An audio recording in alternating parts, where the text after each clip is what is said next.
Welcome back here to Live Now from Fox. Live Now look at the Manhattan skyline. Hopefully we'll get more answers as this story moves into a second day. The Brooklyn subway shooting that left scores of people injured, 10 specifically with gunshot wounds.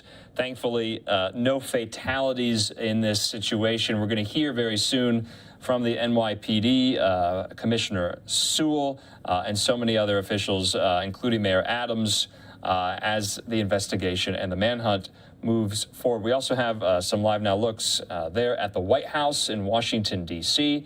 We'll hear from President Biden tomorrow. Also, a beautiful Live Now look across the pond in London as daybreak there is happening.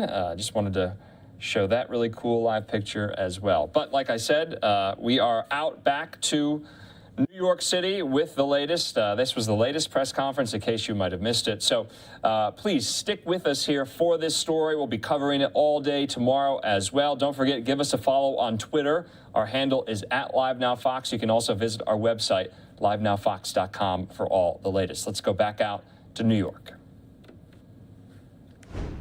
Fortunate that this was not significantly worse than it is. As we reported this afternoon, a man who was traveling on a Manhattan-bound N train opened 2 canisters that dispensed smoke throughout the subway car. He then shot multiple passengers as the train pulled into the 36th Street station in Sunset Park. 10 people were injured by gunfire, and an additional 13 were either injured as they rushed to get out of the train station or they suffered smoke inhalation. Some good news is that none of the injuries appear to be life-threatening. As detectives processed the crime scene, they recovered a 9mm semi-automatic handgun, extended magazines, and a hatchet. Also found is a liquid we believe to be gasoline and a bag containing consumer-grade fireworks and a hobby fuse. About an hour ago, detectives located a U-Haul van in Brooklyn that we believe is connected to the suspect. At this time, we still do not know the suspect's motivation. Clearly, this individual boarded the train and was intent on violence. We are conducting a highly coordinated investigation that includes NYPD detectives, the FBI NYPD Joint Terrorism Task Force, and the ATF, who have been instrumental in tracing the firearm and ballistics. The suspect is a dark-skinned male and was wearing a neon orange vest and a gray-colored sweatshirt. We do have a person of interest in this investigation, but we need the public's assistance with additional information. We're asking anyone with information to call Crime Stoppers at 800-577-TIPS. We know this incident is of grave concern to New Yorkers. We cannot lose sight of victims in this city. We will use every resource we can to bring those to justice who continue to prey on the citizens of New York. I'll ask Chief James Essick to come in and give details of the investigation.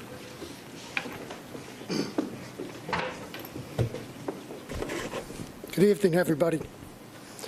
Today at 8:24 a.m., aboard a Manhattan-bound N train, 10 people were shot, 7 males, 3 females, and they were removed to area hospitals. An additional 13 people suffered injuries related to smoke inhalation, falling down, or a panic attack. The information I'm about to give you is preliminary, and it's subject to change right now. As that N train was between stations 59th Street and the 36th Street stations, seated in the second car in the rear corner was a dark-skinned male. Various descriptions of his height are given. He is heavy-set, wearing an orange-green nylon-type construction vest. He also had on a gray hoodie, a surgical mask, and a neon green construction helmet. As the train approached the 36th Street station, witnesses state the male opened up 2 smoke grenades, tossed them on the subway floor, brandishes a Glock 9mm handgun. He then fired that weapon at least 33 times, striking 10 people. The male then fled the scene, and detectives are actively trying to determine his whereabouts. Recovered at that scene was a Glock 17 9mm handgun, 3 extended Glock-type magazines. 1 was still in the weapon, 1 under a seat, and 1 in a backpack. We had 33 discharged shell casings, 15 bullets, 5 bullet fragments, 2 detonated smoke grenades, 2 non-detonated smoke grenades, a hatchet, a black garbage can, a black milk-type style rolling cart, the gasoline, and a U-Haul key. The U-Haul key at the scene led us to the recovery of a U-Haul van a short while ago in Brooklyn. The male, who we believe is the renter of this U-Haul in Philadelphia, is a Frank R. James, male, 62 years old, with addresses in Wisconsin and Philadelphia. We are endeavoring to locate him to determine his connection to the subway shooting, if any. The 2 crime scenes, the subway and the van, are very active and are still being processed. We are asking for anyone's help with information, cell phone video, witness information, or if they can identify the perpetrator or the renter of this vehicle, to call Crime Stoppers at 1-800-577-TIPS. There is a $50,000 reward out right now, $25,000 from the New York City Police Foundation, $12,500 from the MTA, and $12,500 from the TWA Local 100. I just want to assure everyone that we in the NYPD have all our resources working this, along with our partners in the FBI and the ATF, to find this perpetrator. With that, I'd like to turn it over to Mike Driscoll. We're going to the go mayor? back to Okay. the mayor, Okay. assuming we've resolved that issue.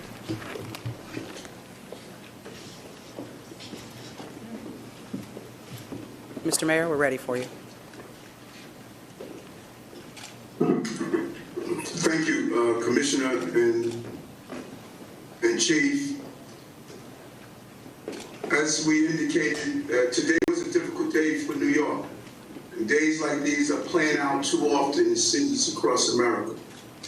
As mentioned this morning, we witnessed an act of violence and evil in the heart of Brooklyn, where a shooter attacked a subway car full of innocent people at the 36th Street station.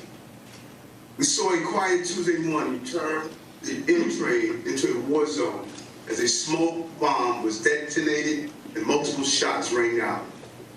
We witnessed 20 individuals have been injured so far, as it was mentioned.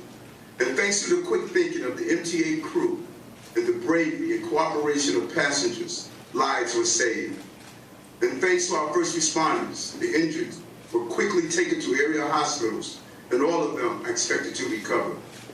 You know, I have been realistic and outspoken about my commitment to protecting public safety. I stand by that and will continue to do everything in my power to dam the rivers that feed the sea of violence. But this is not only a New York City problem. This rage, this violence, these guns, these relentless shootings are an American problem. And it's going to take all levels of government to solve it. It is going to take the entire nation to speak out and push back against the cult of death that has taken hold in this nation. A cult that allows innocents to be sacrificed on a daily basis. A country where buying weapons of mass destruction is as easy as picking up a piece of plywood or a garden shovel. A country where there are more guns than people. There are over 400 million guns in this country alone. The U.S. gun homicide rate is 26 times that of other high-income countries, where over 100 people die in gun violence every day. Guns are the leading cause of death for American children and teens, like the 16-year-old baby we lost in the Bronx. From schools in Columbine, Sandy Hook, and Virginia, to music festivals in Las Vegas, to nightclubs in Orlando, to movie theaters and yoga classes across the nation. These killers have used weapons of mass destruction to massacre innocent people. They control no armies or military forces, yet these individual killers terrorize our nation. I have often said that this city is not going to adapt to dysfunction. Ending gun violence means changing gun laws. We cannot clean up a flood when the water is still pouring into the basement. And we can never stop the killing if we cannot stop the guns. To be clear, we will not surrender our city to the violent few, and we will not surrender all of America to this cult of death. The sea of violence comes from many rivers. We must dam every river that feeds the greater crisis. That is the work of my life, this administration, and this police department. I will not stop until the peace we deserve becomes the reality we experience. You have my word as a former police officer, a fellow New Yorker, and your mayor, that we will end this epidemic, and that will capture the individual responsible for today's attack. We will capture him and prosecute him to the full extent of the law. Thank you, NYPD, FDNY, our first responders, and the collaboration from the federal government, the state, and city agencies. Thank you, Mr. Mayor. I'd like to turn it over to Assistant Special Agent in charge at the FBI New York office, Michael Driscoll. Thank you, Commissioner.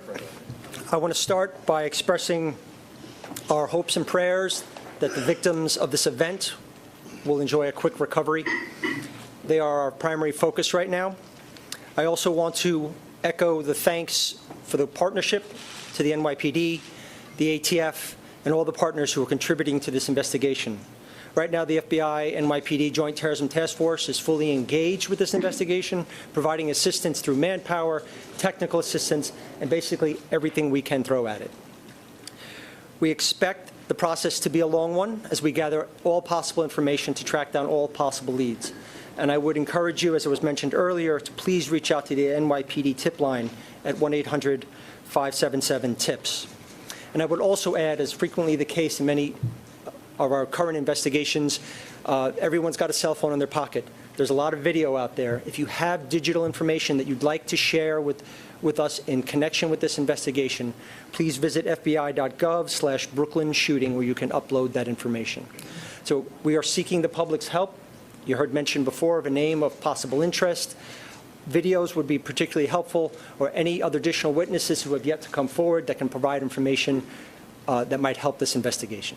So thank you for your participation, and I thank everyone for their partnership in the course of the investigation. Thank you. We'll take a couple of questions. Yeah, Commissioner Sewell, is it the belief that he fled on foot after abandoning the van, or not?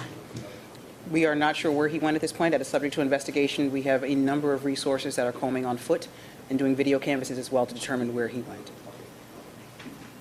I'm sorry. Commissioner, you posted videos online talking about being a victim to the mayor's mental health programs.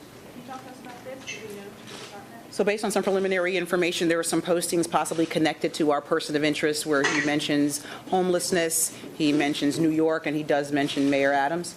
And as a result of that, in an abundance of caution, we're going to tighten the mayor's security detail. Yeah. So just to be clear, so this person, Frank James, he's not the person of interest that is in custody at this moment? I'm going to have him answer that. We have no one in custody at this time. No. We are looking for Frank James. We know he rented this U-Haul van. The key of that U-Haul van was found at the crime scene in the subway. And Mr. James made those social media posts? We're pouring through that, but yes, correct. And you believe he was the one in the train? Is that correct? We are looking to determine if he has any connection to the train. We know Mr. James rented that U-Haul truck in Philadelphia. And Mr. James made those threats online that the commissioner was speaking about? Okay. So we're not calling them threats. He made some concerning posts, or someone made some concerning posts. We cannot attribute it to that individual yet. That's under investigation. But again, in an abundance of caution, we're going to tighten the mayor's security detail. That's all. Rocco, Daily News? Does he have any connection at all to the transit system? Is he a TA worker? and any connection whatsoever to that subway station. That is subject to investigation. We don't have that information yet. Does he have a criminal record? Does he have a criminal record? What is his exact connection to them? Mr. James is just a person of interest we know right now who rented that U-Haul van in Philadelphia. The keys to that U-Haul van were found in the subway in our shooter's possessions. We don't know right now if Mr. James has any connection to the subway. That's still under investigation. Chief Essig, do you have any what we call robust DNA evidence from the crime scene of the van? The crime scene's still being processed now. The van is being processed, and the subway crime scene is being processed. But it's too early right now to tell. City, Katie? Can you explain where this U-Haul was located? Was it nearby? And then also, I know you said you're investigating these videos, but can you confirm that it was him in the video or people that he knows? We're just trying to make that connection. The video, the YouTube videos and the videos on there's a man who posted there, Frank James. We're still working to see if that's our person who rented the video. And where was the U-Haul located? Kings Highway in Brooklyn. Kings Highway, what intersection? 30 West 4th and Kings Highway. Is there anything more you can tell us about the content of the posts? And I know you said it wasn't a direct threat against the mayor. Can you tell us anything he said about the mayor that caused you to bring up the security detail? There were general topics of concern, and I don't want to go into too many details about the mayor's security detail. We're just doing it just to be on the safe side. And just any other details about homelessness? You mentioned that you posted about homelessness. Complaints about homelessness, complaints about New York, nothing in general. I'm sorry, just general comments that cause us some concern that are subject to investigation at this point. Why were there no working surveillance cameras in the station? Why did police radios not work in the station? And how much did those factors hamper this investigation? Yeah, we know that there were 3 stations that the video wasn't working.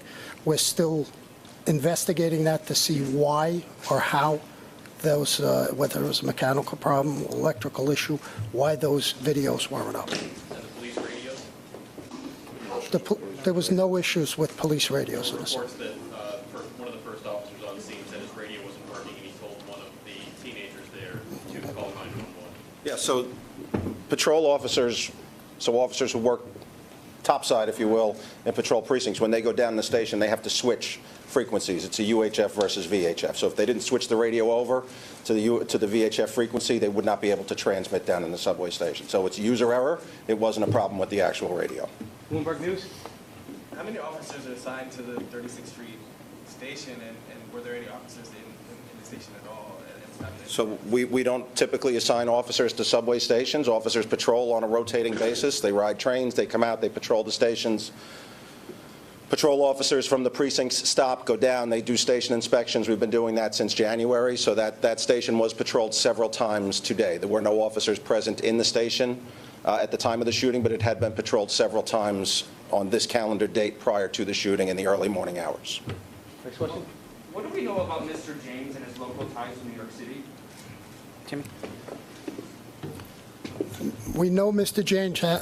James has addresses in Wisconsin and Philadelphia. As far as New York, it's still under investigation, but he's just a person of interest right now in this case. Is it clear when he entered the station, and is he on video anywhere after the fact? We know the shooter was entered the station on Kings Highway.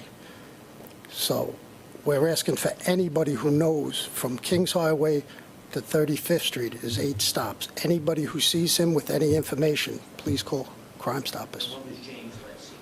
Is that clear? Is he on video at all? We literally have hundreds of detectives out in the field right now pouring through video at train stations, the egresses, the recovery sites of the vehicle. So we hope to have clearer pictures of who we believe is the shooter. 2 more questions. CNN? About the weapon that was recovered, has that been traced back to Mr. James at all? And is there any likelihood that, or how confident are investigators that he is the same person that pulled the trigger today? As far as pulling the trigger, that's still under investigation. As far as the firearm is concerned, we know it's not part of a multi-sale. We know it's not stolen. We're working with our partners in the ATF to track back to the point of sale and then move forward on that gun. Last question. Your physical description of James doesn't match the description that's already been put out today? Again, as I said, there was 2 smoke grenades thrown. We have various descriptions of height. I gave the description out of the man with the vest. We're looking through all possible leads on our person of interest. I think if you look at our social media, you'll see 2 photos of the person of interest. All right, thank you very much. Thank you, everyone. Thank you guys for making that work. Sorry.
Victims are there, and I heard you say some ages.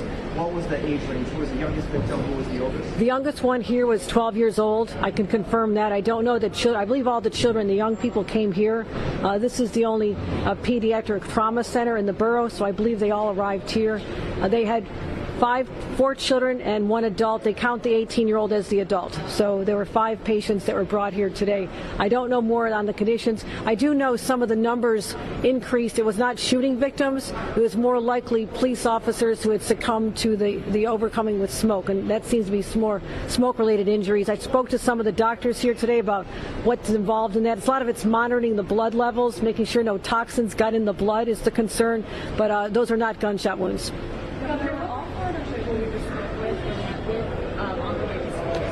Yes, they were. But the number, there's only 2 in the hospital right now. The earlier ones were discharged with smoke inhalation. So the younger ones are fine. The families I spoke to are the 16-year-old and the 18-year-old. But yes, they were all on their way to school today. Governor, what were people saying to you on the subway when you talked to people who were hesitant at the time? So are you encountering that with people on the train? We got a lot of high fives and good job, Governor, which I appreciated. And you could see it in their eyes. They will not bow down. They are tough. They've been through so much before, but I will let Jano speak to his ridership. He knows them better than anyone. But I just thought it showed what New Yorkers are made out of, and we want them to continue coming back. The last time there was a mass shooting on our subway system, I believe it was 1984. So I don't want to act as if and treat this as a normal experience on our subway. This is a rarity, but one incident like this is one too many. Jano, how about the video? I think the governor has handled it exactly right on. The vibe from New Yorkers is, we're not backing down. We're going about our lives. New Yorkers have just been through COVID. They've overcome Superstorm Sandy. They've been through the financial crisis, 9/11.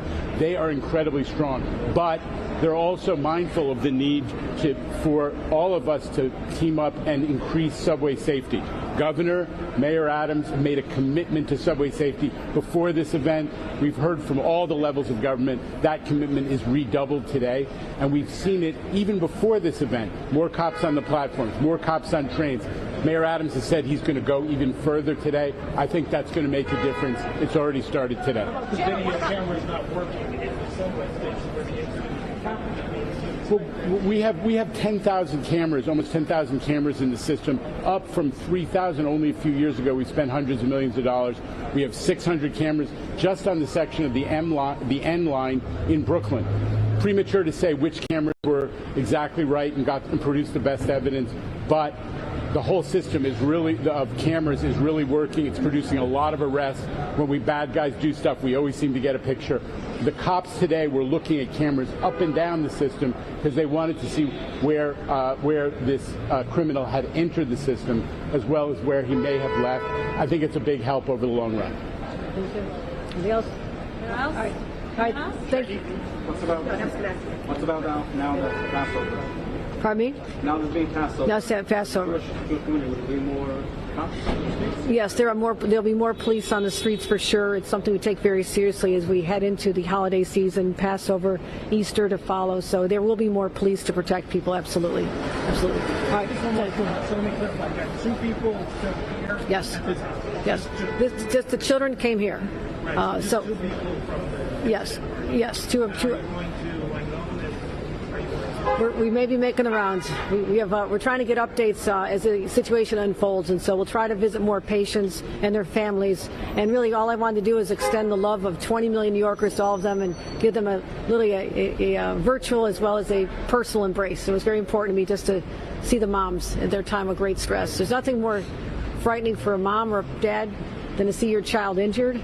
I've had children injured before, and it just hits you right here. So I just wanted to give a little comfort to a mom in need tonight. Thank you. About the rest of those hospitals, how many patients left in the other hospitals? How many patients are hospitalized? Do you have any information on that? No, we don't. We have a little bit, but many people are. Many of the patients are being released now as we speak. So there are ones at Longo and there are ones at Methodist for the other 2 hospitals. Okay, thanks everyone. Thanks for coming out. Appreciate it.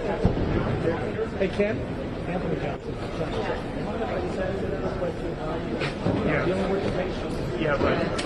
care emergency or all right. Hey, thank you. Yeah. You all right? Don't worry about it. Exactly. He's the doctor who dealt with it. If you mind stepping up, sir. Sure.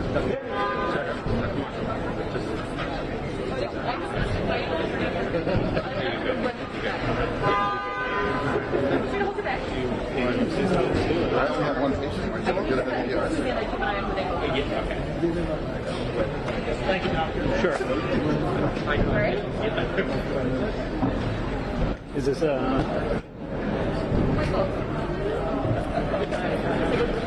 Sorry. We're going to ask you to say it. Yeah, I can spell it out. We'll keep it exciting. Everybody ready? Everybody good? Give us your name and stuff.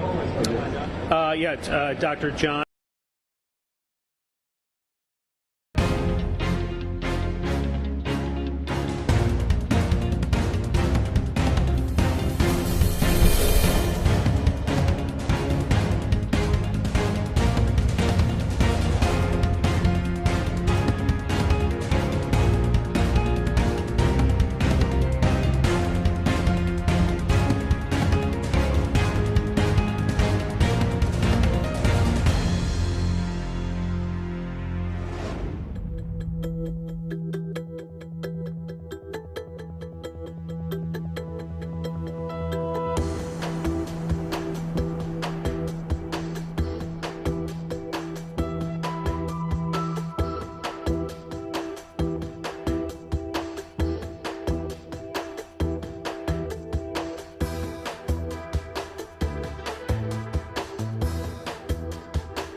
Damian Williams announce these charges against, well, now the former Lieutenant Governor, Brian Benjamin. He resigned today. We have a live now look in Manhattan across the street from the Fox News World headquarters, but further north, turmoil in Albany, in the state capitol. Let's break down what was in the indictment, what are the charges that Benjamin is facing, and how long this investigation has been going on. I'm being joined by former federal prosecutor Doug Burns. Doug, good to see you. I think this really threw a lot of people by surprise today, but this investigation has been going on for well over 2 years. What struck out to you in the indictment? And let's talk about it. Sure. You have to break it down into a prior case. The person who was identified as CC1, campaign contributor 1, it's no secret. It's been in media articles. That's Gerald Migdor, right? And he was indicted first in a separate case. I was surprised, actually, that Governor Hochul, but again, I give her some dispensation. They're dealing with a million different things every day. But she said, oh, no, the investigation here, meaning against the lieutenant governor, that really doesn't involve him, and he's fully cooperating. That proved to be a disastrous statement in a sense. But basically what this is about is the chart that they had next to them succinctly lays it out. It's not really that complicated, et cetera. And that is that this individual, Benjamin, lieutenant governor, but back when he was a state senator and when he was running unsuccessfully, as it turned out, for comptroller, he was dealing extensively with this individual, CC1, and basically he sort of sold out his office, is the allegation, and that is that he was going to get a $50,000 state grant to this individual and or an organization affiliated with him, in return for bundled up campaign contributions. And where they went wrong, so say the allegations, the defendant, is that they started engaging in some activity that now that the investigation has played out, sheds a lot of light on everybody's state of mind. So, for example, they were bundling up contributions in the names of CC1 relatives, but they had different last names than him, which is interesting, probably like married names. But then it got worse because when the state election board started asking about it, the defendant sent a message in writing saying, what happens if, somebody refuses to provide the information? Now, as a defense lawyer for 20 years, and I was talking about this with some colleagues and friends of mine, just because he said that, I could ask you, Andrew, what would happen hypothetically if I murdered somebody tonight? But the point is, in context, it certainly doesn't help him. And then when he was being vetted to be named lieutenant governor, okay, there was a written questionnaire, so says the indictment. And in there it said, have you ever, dealt with individuals? Have you ever, let me restate that more clearly. Have you ever done an official act for somebody who has donated money to you? That's a perfectly viable and important question, obviously. And he answered that in the negative. So basically he is charged, to finally answer your question, sorry, with conspiracy to be involved in bribery and falsification of documents. You heard one of the questions, and it's important real quick, saying the $50,000 never made it to CC1. And that's a quick seminar on conspiracy. People don't understand what a conspiracy is. It's an agreement to do a crime, and you don't have to complete the crime. So it's a little confusing. People think conspiracy is more serious, for example, than the crime. It's not. So you can have an uncompleted offense charged as a conspiracy. He's also charged with mail and wire fraud, which is devising a scheme to defraud in return for money, in this case, campaign contributions. And as I mentioned a minute ago, he's charged with falsifying records. And those were the records, both when he was being vetted and those election commission, questions that were sent to him. That's an overview of the case. Yeah, from what you were describing, Doug, it seems like this is a pretty cut and dry case of alleged corruption, alleged bribery, and, two aspects of this struck out to me. The money never got to where it was, conspired to go, if you will. And Benjamin didn't win the seat for comptroller. Of course, he was a state senator at the time, and then yet another scandal got in the way. Of course, former Governor Andrew Cuomo resigning, Kathy Hochul, then Lieutenant Governor, steps into that role, and she appoints Brian Benjamin as the next Lieutenant Governor. He turned himself in. He surrendered, I think, his passport. He has a lot of conditions, and he was, I believe, bonded out. What are the nature of those conditions right now, and when do you think we'll see him next? Yeah, no, basically, because this is also a little bit misunderstood sometimes by the public. He was released on $250,000 bail, so the average person, and I'm hardly criticizing them, it's like, oh my God, $250,000. But no, he signs a bond. He's not required to put up any money. Okay, they have standard, travel restrictions. I'm not privy to the exact terms of the bond that was reached today, but in my, 3 decades of doing it, it would be things like, you're not to travel outside the Eastern and Southern District of New York without permission of the probation department. You have to report in, once every week. You have to tell us if there's any change in any circumstances, things like that. But to your very good question about when are we going to see him next, basically, there will be, now that he's been arraigned, there'll be a status conference in front of the district court judge, in a matter of a few weeks. And they'll just start setting up some schedules for, discovery, the government providing the discovery to the defense. I will say one thing about the indictment, which I think people will find interesting. There's 2 types of indictments, essentially.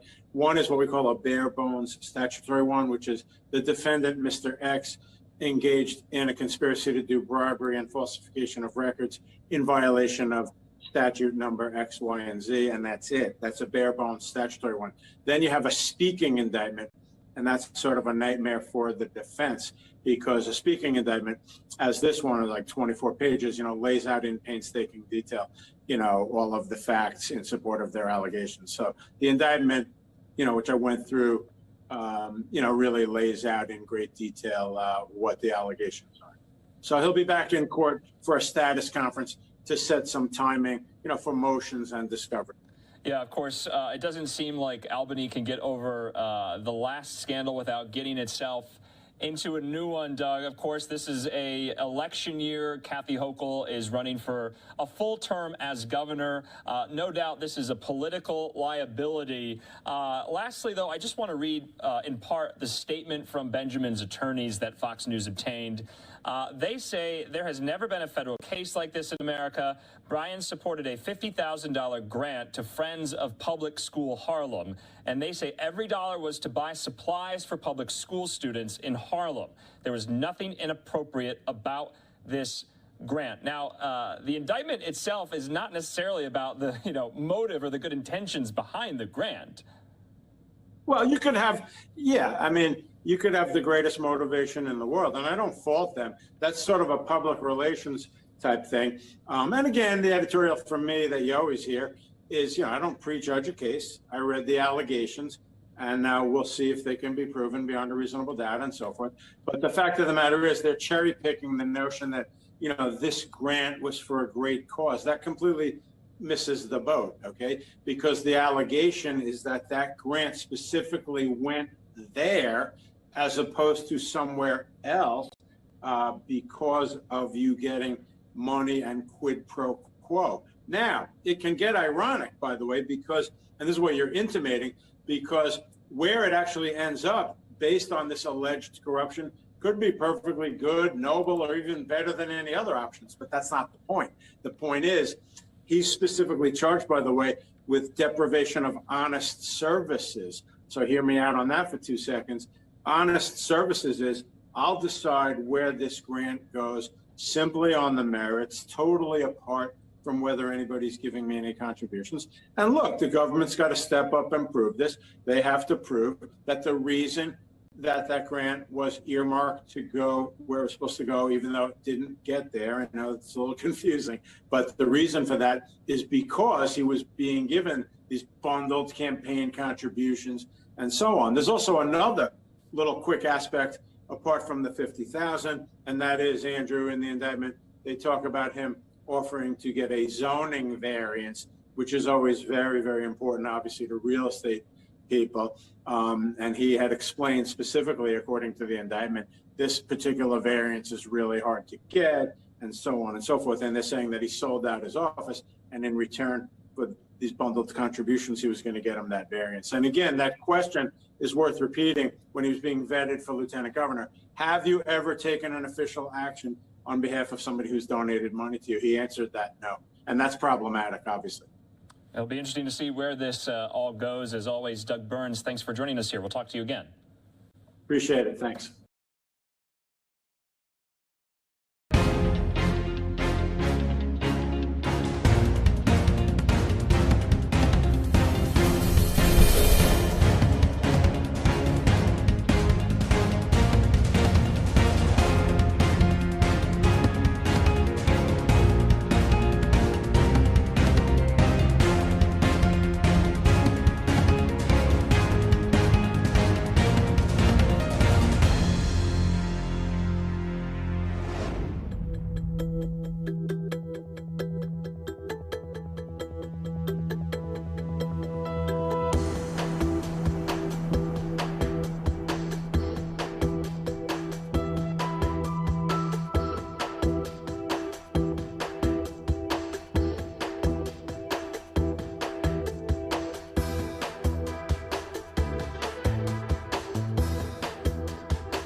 Thank you, everybody, for your patience. We've been closely monitoring the unfolding situation in Brooklyn and are deeply concerned about the innocent victims, as well as the scourge of gun violence in the city. So that was the reason for the delay, and thank you again for your patience.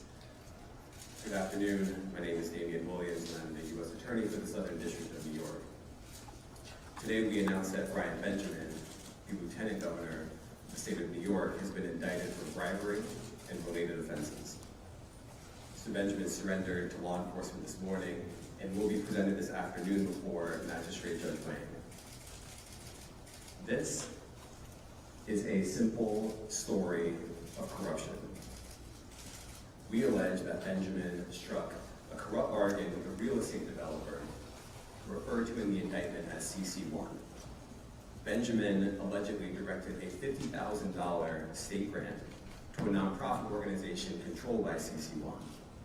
And in exchange, Benjamin received tens of thousands of dollars of campaign contributions from CC1.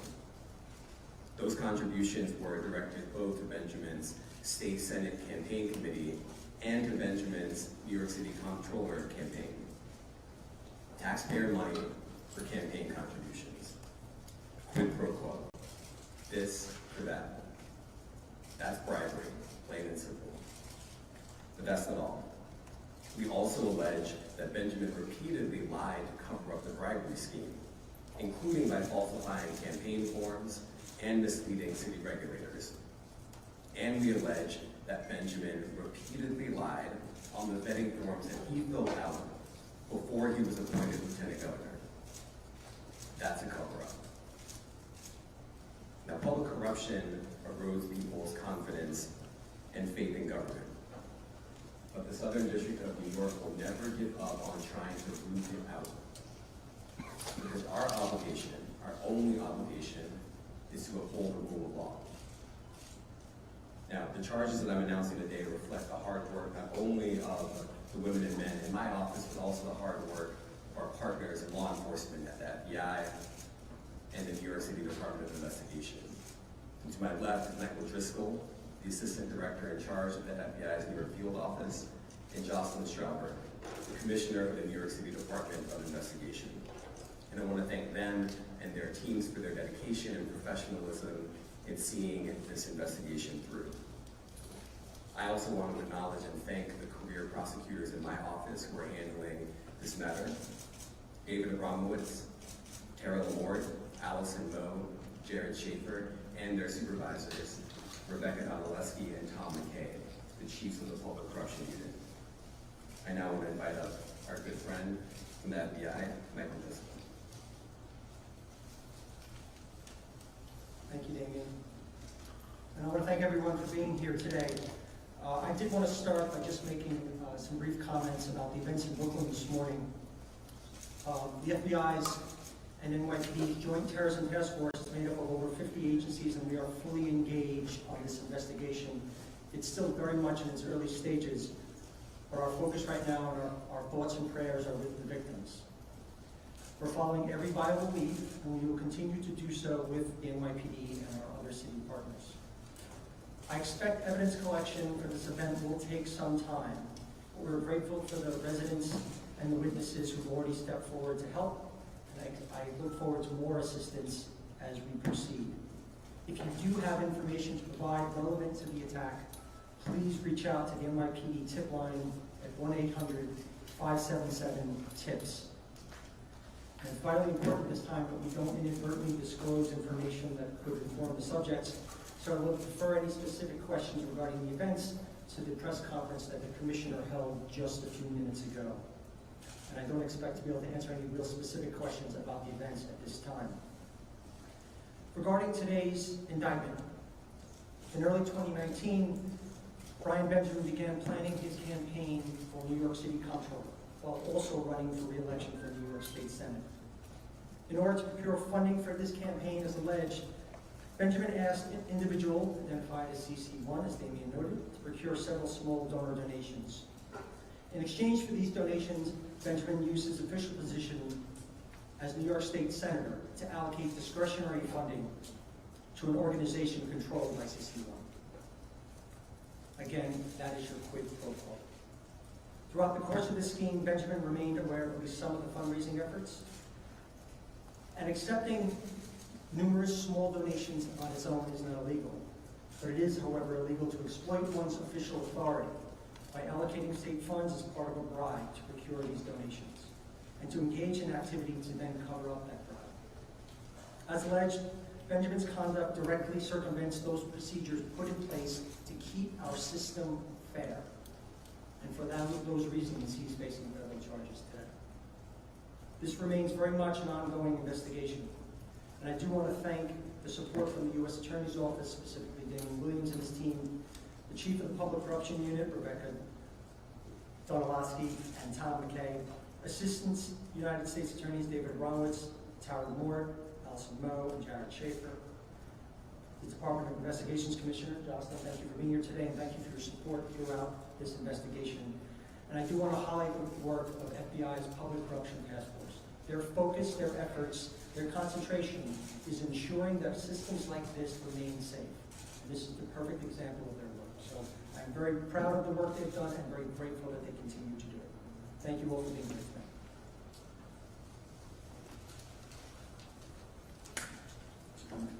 Thank you, Michael. I'm Jocelyn Strauber, the Commissioner of the New York City Department of Investigation. DOI worked alongside the dedicated prosecutors of the United States Attorney's Office for the Southern District of New York and the investigators of the Federal Bureau of Investigation on this significant investigation. In fact, this investigation reflects the power of partnership between law enforcement and our shared commitment to follow the facts without fear or favor wherever they lead. As today's allegations underscore, public funds that support grants cannot be used as currency to boost a candidate's fundraising, and candidates must provide accurate information regarding their contributions and how they are made. Honesty on these issues is not negotiable. The charges also illustrate the importance of compliance with city campaign fundraising rules and candor with the New York City Campaign Finance Board, which enforces those rules. That board is vital to maintaining integrity and transparency in campaign fundraising.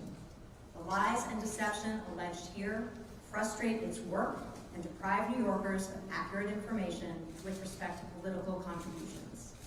I thank U.S. Attorney Damian Williams, FBI Assistant Director in charge of the New York office, Michael Driscoll, and their outstanding teams for partnering with us on this matter. And at DOI, I want to thank Senior Investigative Auditor Jeffrey Freeman and Senior Inspector General Andrew Sine for their work on this investigation. Thank you. Happy to take some questions.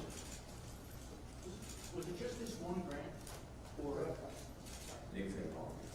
was it just this one grant? Because my understanding is that this had been allocated previously by the state senate for the same organization in years past. So Is that any bearing on the case? the indictment specifies one grant. I'm not going to be able to get into any details beyond what's in the indictment, but our investigation is of course continuing. Next question. Really? The forfeiture in the indictment, would that cover funds, the matching funds as well, or just the money that was just the donations themselves? So I don't want to get into the nature of the forfeiture that we will be seeking. I think it's best left for our future legal filings. But I think it is also fair to say that the indictment specifies that there is a $50,000 state grant that was not distributed ultimately. But beyond that, I'm not going to get into the details. Next question.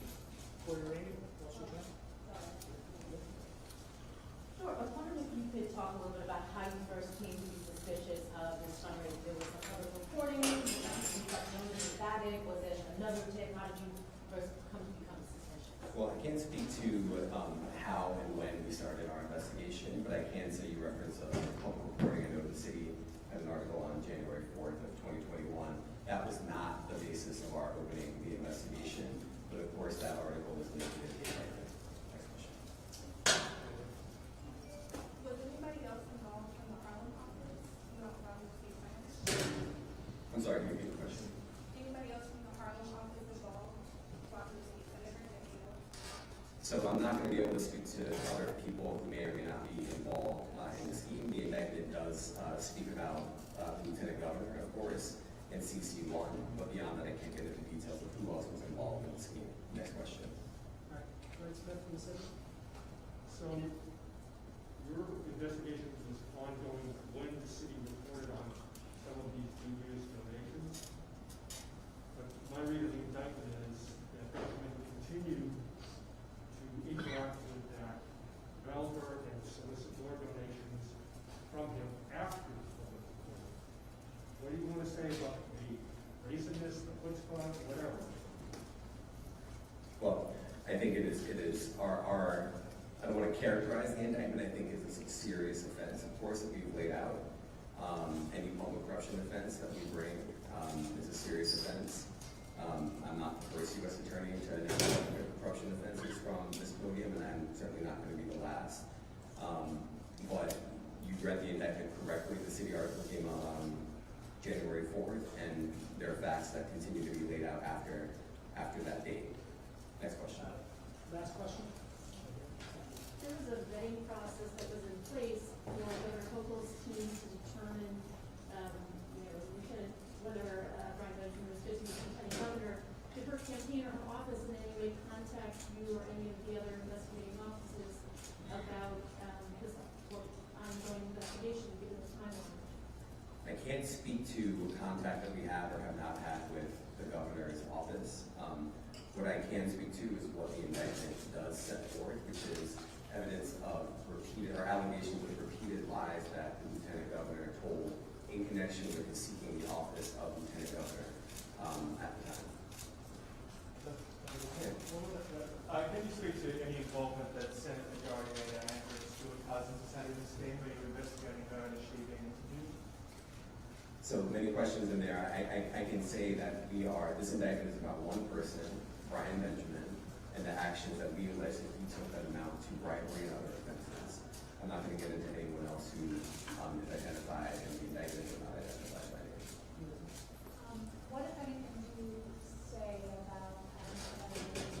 Joining in office or potentially run for re-election alongside Governor Patton? Just last week he said that he might have been. I think you'd have to direct those questions of the governor.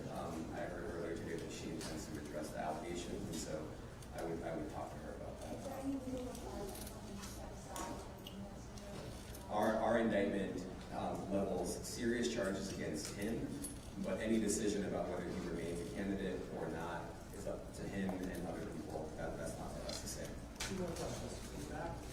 Sir, my read of the indictment is that $50,000 state grant never actually got delivered. Is that going to be an issue in the case here, that there's no flow or whatever, that like the money never even got delivered? Will it be an issue? No, it is not a legal impediment to this indictment. As we allege, the Lieutenant Governor, when he was a state senator, took official action in his capacity as a state senator. As a matter of law, we don't believe anything more is required. Talking about the fact, this is the first case, or look at the last case. I know you want this to the indictment, but what's your feeling about the fact that we've had a string of corruption, and what does it say about the state government that we have? Look, I think it is fair to say, as I said before, I'm not the first U.S. attorney for the Southern District to announce charges from the podium, and I won't be the last. But public corruption remains a problem in New York. It is a bipartisan problem. It's an ongoing problem. And so long as it remains a problem, the career folks here in this office will stick to it, and our law enforcement partners will stick to it. That's all I can say about it. Thanks, everybody. Thank you.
President Joe Biden.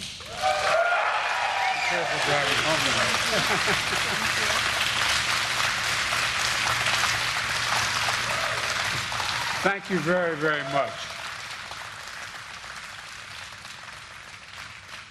Now, as I was campaigning here and I made that commitment, I don't think anybody heard it, but we're back. We're back. And my name is Joe Biden. I work for Congresswoman Axne. There she is. I learned a long time ago when she says, I just say yes. I say yes right off the bat. I tell you what, she is one hell of a champion for you. I mean it.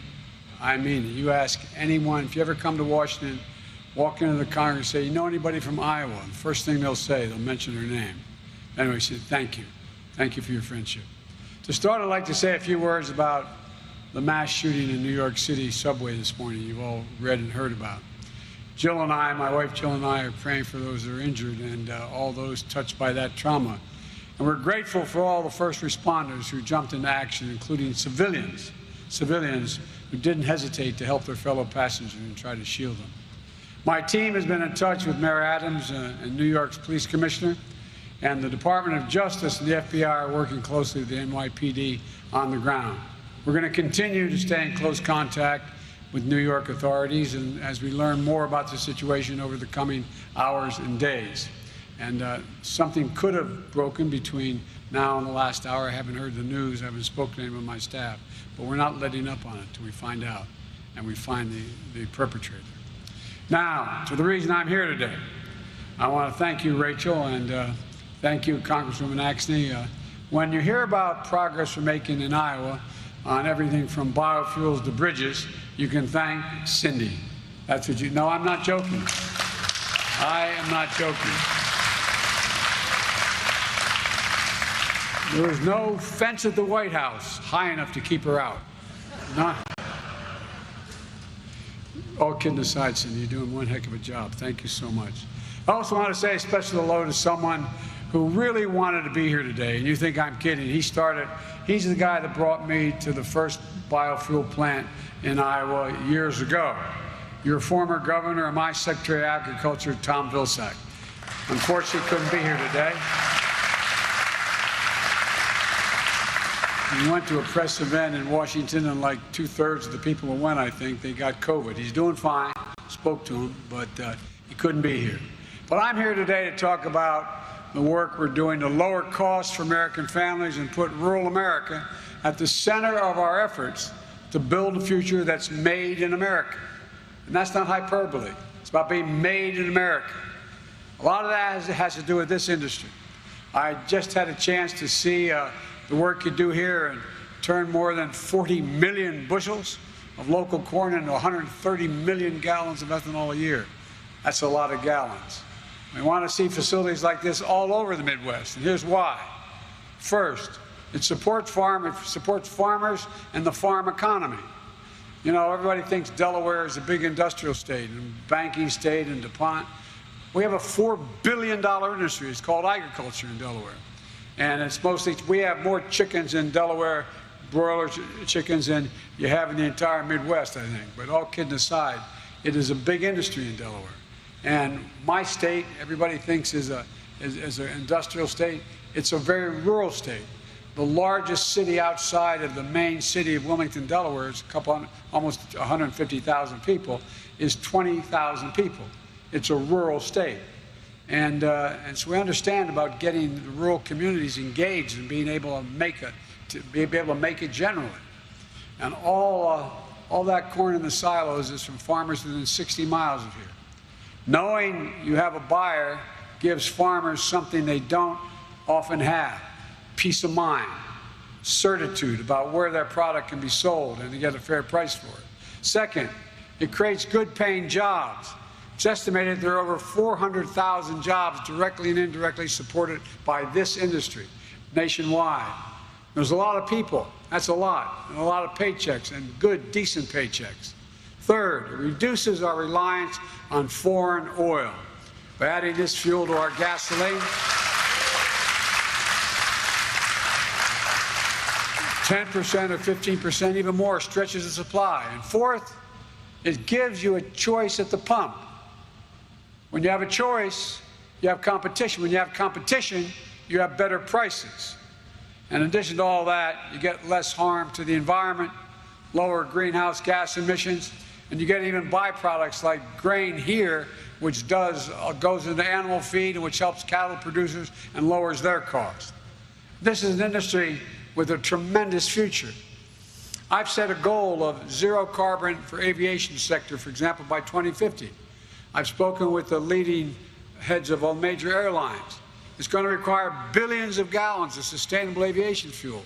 And you simply can't get to net zero by 2050 without biofuels. Aviation.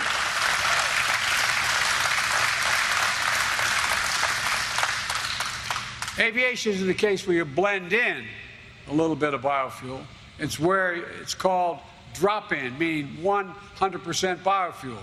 You don't need to take my word for it.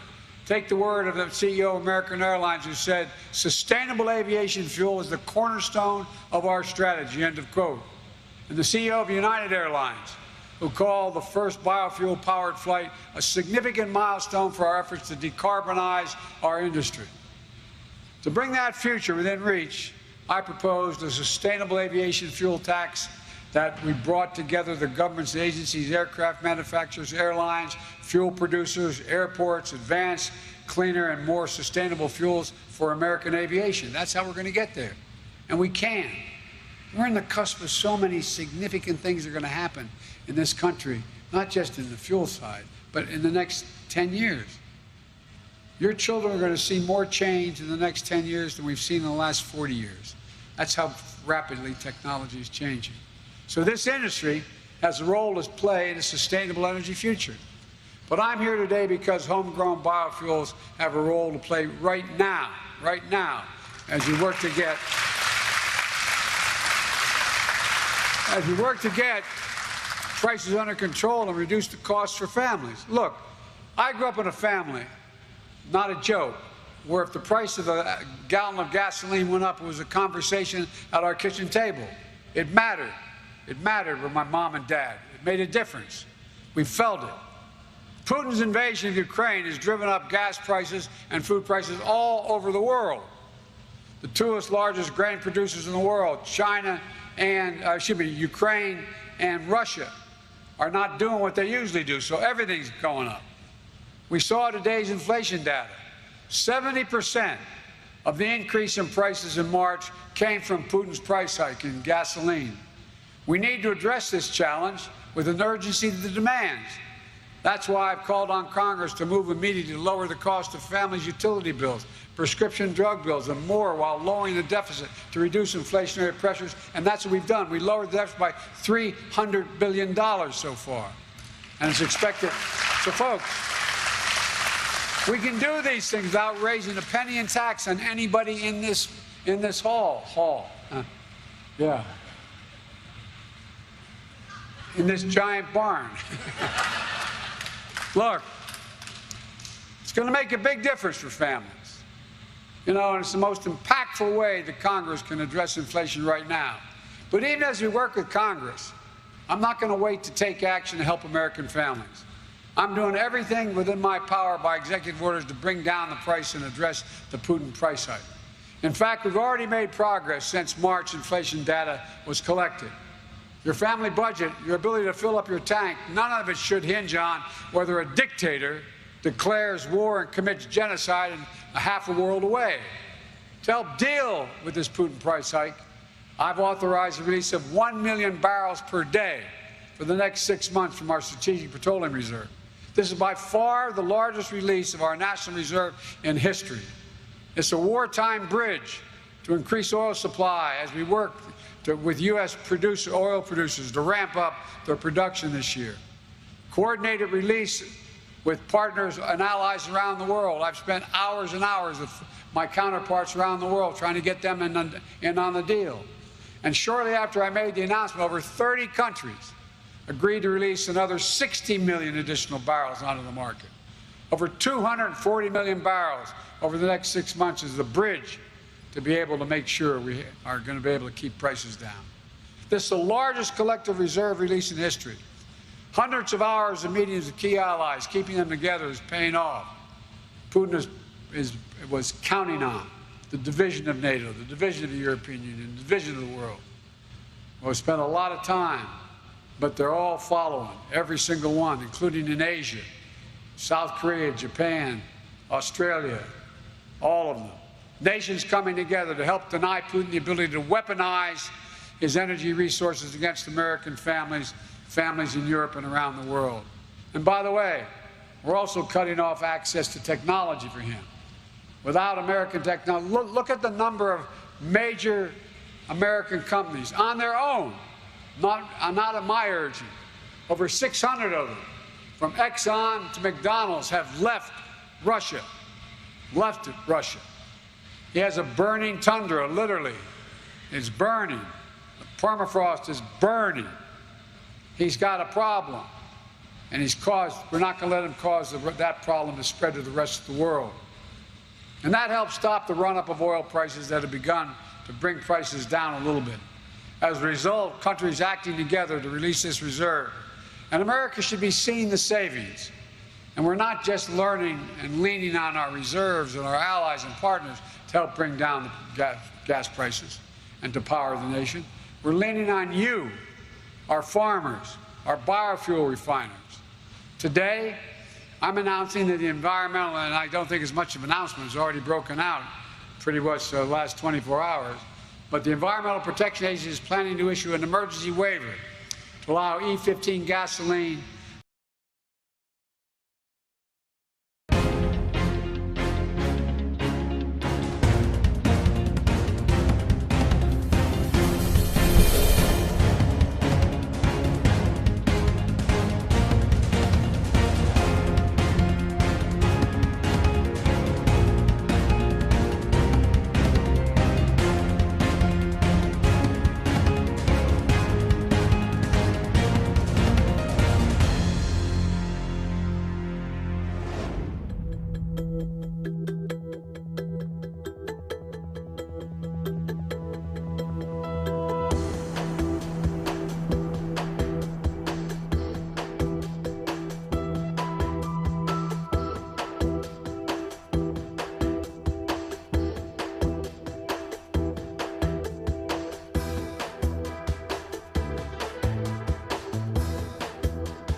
that uses more ethanol from homegrown crops to be sold across the United States this summer in order to increase fuel supply.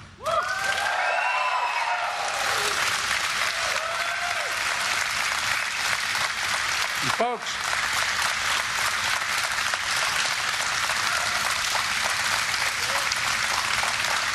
I feel like, thank you, I feel like as a minister, and I feel like I'm preaching to the choir here. But here's what it means. E15 is about 10 cents a gallon cheaper than E10. And some gas stations offer an even bigger discount than that. But many of the gas stations that sell it here in Iowa, Illinois, Minnesota, Wisconsin, Pennsylvania are required to stop selling in the summer. But with this waiver, on June 1, you're not going to show up at your local gas station and see a bag over the pump that has the cheapest gas. You're going to be able to keep filling up with E15, and it's going to solve the whole problem.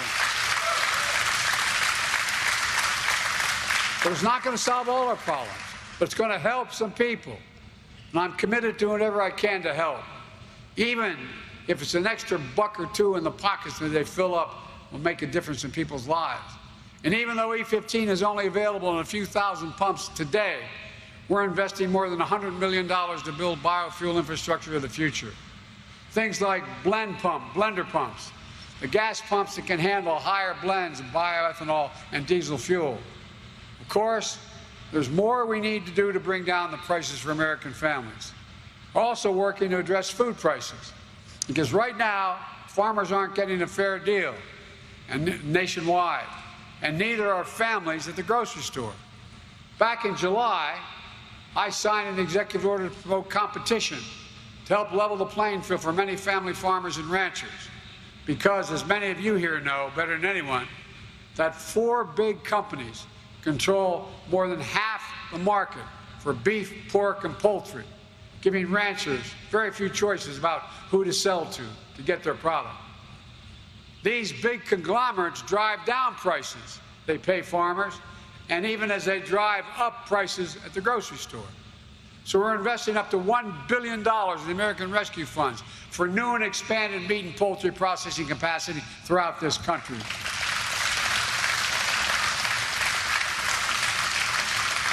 And this is something I've talked about with Brent Johnson, who is here today. We're going to invest in innovative new products and processors, small businesses, independent businesses, the lifeblood of our economy. It's going to give farmers and ranchers more options to shore up a weak point in our food supply chain and bring down prices for American families. I've said it before and I say it again. I'm a capitalist, but without capitalism, without competition, isn't capitalism. It's exploitation. Exploitation. And bringing down the historic economic progress, reducing costs for families also requires investing in infrastructure. My introducer is going to drive home 50 miles. I got to make sure of the thousands of bridges in this state and around the country that aren't safe. I hope you're not going over some of them. And that starts with roads and bridges. It really does. As Cindy's pointed out, Iowa has more bridges than any other state in the nation that are classified as structurally deficient. 4,500 are in poor condition. And here's the reason why Cindy's work in the infrastructure law was so important. About 2/3 of the bridges in need of repair in this country are considered off-system because they're not directly on the interstate highway system. And back in January, I was supposed to speak in Pittsburgh, which I did, at a steel mill. But on the way there, a bridge collapsed in the city. That's what most people don't realize. It's called the City of Bridges. There's more bridges in Pittsburgh than any other city in America. And that morning I got there, it collapsed. We went straight to the site. The bridge had been rated in poor condition for the last 10 years. Thank God nobody died. It was about, I'm guessing, maybe 300 yards across a little bit of a valley and a shallow creek. And the steepest part from the bridge to this creek was probably about 8 or 10 stories. And it was a snow day. And that bridge, if it weren't a snow day, would have had, at the moment it went down, school buses with hundreds of kids going across that bridge. This stuff matters. I mean, it really matters. I was telling Cindy I was in a small town in western Pennsylvania. And they needed a bridge. The bridge was only as far as from the length of, not half the length of this room. And guess what? The fire station was on one side and the town was on the other. But because they couldn't take the fire trucks across that bridge because they were afraid it would collapse, they had to go, if I'm not mistaken, either 10 or 11 miles, 5.5 miles up and 5.5 miles back to get there. And they had a fire, and they couldn't get there in time. Just across, they could see it. It was literally maybe 500 yards away, and they couldn't do anything about it. These bridges are essential for small towns in my state and yours towns and rural areas, for farmers to get their products to market, for small businesses to be able to serve their customers. These are bridges that, when they're closed, shifts off delivery and routes to schools and routes home. It takes a lot longer. They create longer delays for first responders when every second counts. And you all, Cindy can cite it for you, the statistics are. You get in an accident in a rural area, you have about a 40% greater chance of dying than you do if it happens in the city. It just simply takes longer to get to the hospital, longer to get to the dock. So in the bipartisan infrastructure bill, we included $27.5 billion for smaller bridges, including dedicated funding for off-system bridges. And folks, look, we used to be rated the #1 infrastructure, had the #1 infrastructure in the world. We're now number 8, the United States of America. The United States of America. And folks, here in Iowa, our bipartisan infrastructure law is delivering $93 million for those bridges just this year. $93 million.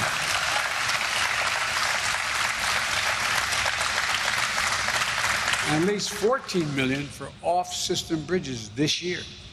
Look, this investment is going to help connect entire towns and regions and new opportunities.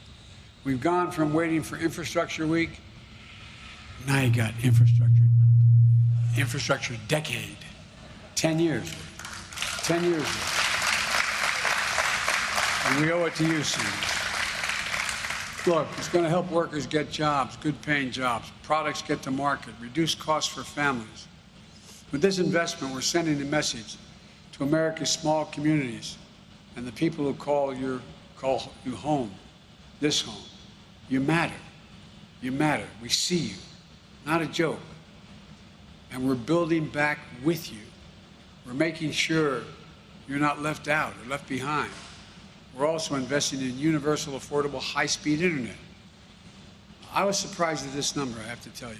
16% of Iowa households don't have an internet subscription. In some places, there's no high-speed internet infrastructure at all. Zero in this state. And the law will make high-speed internet affordable and available everywhere in Iowa. And think of what that will make possible. From telemedicine to precision agriculture to small businesses that want to be able to sell in bigger markets. In the 21st century in America, no parent ever should have to pull into McDonald's or a fast food chain to literally hook up to the internet in their car so their kid could do their homework over on the line, online. Think about that. The United States of America. We're the guys that came up with all this stuff. Our infrastructure law invests in clean water and wastewater systems, including a major investment in the Lewis and Clark rural water system to bring clean, reliable drinking water to more than 350,000 people in South Dakota to Minnesota to northwest Iowa. It matters. It matters to the health, it matters to convenience, it matters across the board. We're investing in ports and waterways, including over $700 million for a lock and dam project 25 on the Mississippi. You say, what does that have to do with me? It has a lot to do with y'all. Because nearly every bushel of soybean and corn that is transported on that river from Illinois, Iowa, Minnesota, Missouri, Wisconsin, goes through these locks. And they were built in 1930s. Barges often need to be split into smaller groups to make it through, taking hours and sometimes greater delays. With new modern locks, we're going to help farmers get their products to market faster, more efficiently, lower cost, and keep American agriculture globally competitive. Folks, the list goes on. I'm starting to bore myself here, but this is important stuff. I think. In fact, members of my administration and I will be visiting rural America in over 25 states over the next 3 weeks to talk about how we can do even more to create jobs and opportunity, to make sure that the investments we're making reach rural communities, buy from rural businesses, create jobs here at home, giving your young people the opportunity to make a living and raise a family in the place where they were raised and where they want to stay.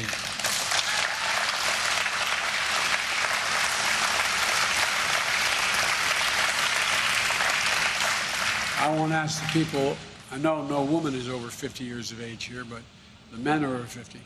How many times have you had a son or daughter, niece or nephew, say, I don't want to move, but I have to. There's no job here. I don't have a chance here. We're changing that. Let me close with this. When I was running for office, I heard it 1,000 times. We're going to build an economy around you, the communities who feed and fuel our nation. Well, we are. We are. We're going to deal in people and places that had been left out and left behind for a long time. We're making progress. Over the course of my presidency, our recovery has now created 7.9 million jobs in almost 14 months.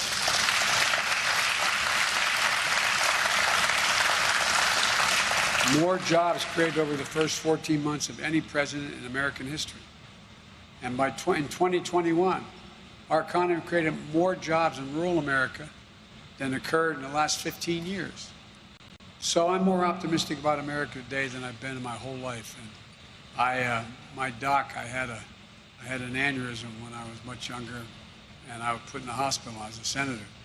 And he started explaining to me what an aneurysm was. I said, I don't need to know. He said, I'm just going to take the top of your head off and do something with it. And I said, no, you do your job, I'll do mine. I'll be the patient. And after it was all over, he said, you know what your problem is, Senator? Or the senator? And I said, no. He said, you're a congenital optimist. And I am, because I'm an American. That's why I'm optimistic, because I see a future that's within our grasp, no hyperbole. We're the only nation on earth. This is not pure chauvinism, this is truth. We're the only nation on earth, if you think about it, that's come out of every major crisis stronger than when we went in. We just didn't go back to where we were, we came out stronger. Stronger, literally every major crisis we faced, we turned into an opportunity. And that's exactly what we're going to do today.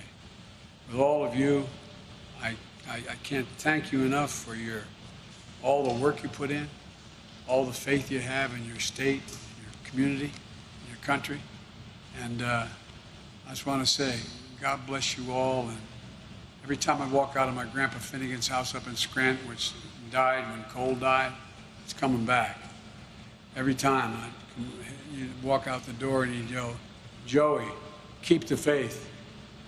And then one of my grandmother or my aunt would yell, no, Joey, spread it. Let's go spread the faith. Thank you very much. Thank you, thank you, thank you.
Well, if you haven't done it yet, the deadline is just around the corner. You still have a few days to get those taxes filed. The deadline this year is on April 18th. Here to talk more about ways we can prepare ourselves if you haven't filed yet is Carlos Samaniego. He is joining us. He's the founder of Tax Debt Consultants. And Carlos, I want to just start with a lot of people surprised that the deadline is not until the 18th. What's the reasoning behind that this year? Yeah, like most people are used to, the normal deadline is April 15th. But because a national holiday is actually, it's a Emancipation Day to be specific for Washington, D.C. And because that is falling on a Saturday, they actually celebrate that on a Friday. And because Friday is technically a deadline for the national government, it actually pushes our deadline till Monday, April 18th. I know a lot of people too, they try to do it ahead of time, but then all of a sudden the calendar just keeps flipping the pages, the dates quicker and quicker. So for those who haven't done it yet, why is it so important that they're getting all of their paperwork together? There's been so many changes in the past year too with child tax credit. We've also had stimulus checks. Yeah. What do we need to know so we don't go wrong when we're filing our taxes? Yeah, probably, Christine, probably the most important thing to do is for people to do is make sure you have all your documents. We were talking about this. One of the big challenges I've been seeing this year, and I saw it a lot last year as well, is remember how we used to always get those tax documents, W-2s, 1099s, that came in the mail. We kind of put it in a nice little package to get it over to our tax professional to deal with that. Well, many companies are going electronic. You know, they're sending emails, they're sending you links, go download your documents. And if you didn't happen to see that email or that link and didn't download that documents, you may have incomplete paperwork. So your tax preparer is just going to start preparing those returns based on what you gave them. And the last thing you want is a surprise audit down the road because you forgot to include something. So that's the big one, is just make sure you have all your documents, and please don't rush. This is a big one, Christy. People are like all of a sudden calling 3-4 days before the tax deadline. And it's rare, if almost impossible, to get anybody that's willing to do it because we can't rush it that quick. And it's much better, just make sure you get your extension filed by the tax deadline, April 18th here. At least get that deadline, the extension filed, because that at least gives you until October 15th to get that thing filed. So that's really important to remember that. And I know too, when we were speaking ahead of time, you said a lot of people ended up owing this year, and that sometimes can lead to problems, especially if maybe you were hoping for that return so that that money could be used to be spent elsewhere. Now, all of a sudden you're saying, I'm going to owe hundreds of dollars, if not even more. I can't afford that at this time, so maybe I just won't file. That's the wrong way to think about that. Absolutely, Christy. You know, I mentioned to you earlier, the reason I started my company is I went 8 years not filing taxes. So, and the number one reason people don't file their taxes is because they end up owing taxes. You know, they start preparing their returns and I can't afford that bill. And the big mistake is for you not to file the return. You know, even if you owe money and you can't afford to pay the balance that you owe, pay as much as you can, but file the return, because a lot of people don't realize, Christy, the penalty for not filing is up to 25% penalty for not filing the return. So file your return, even if you owe money. Pay what you can if you can, but at least file that return. And they could catch up with you too. If you don't file it right now, you didn't get your extension, and now all of a sudden you got people knocking on your door saying, hey, you're in big trouble. Oh, absolutely. In fact, a lot of people think that what typically happens is that they won't file. The IRS doesn't contact you the next year. They may not contact you the second year. It's 3 years down the road that they're contacting you saying, literally knocking on the door, where's your tax returns? And in fact, the IRS is making it a major initiative this year to go after people who aren't filing their returns. They've even said that they're planning on making house calls to what they call repeat non-filers. So you do not want to not file your tax return. That could cause a big problem too with scammers. I'm sure that's a story for another But time. that's a story. That's an entire other story right there.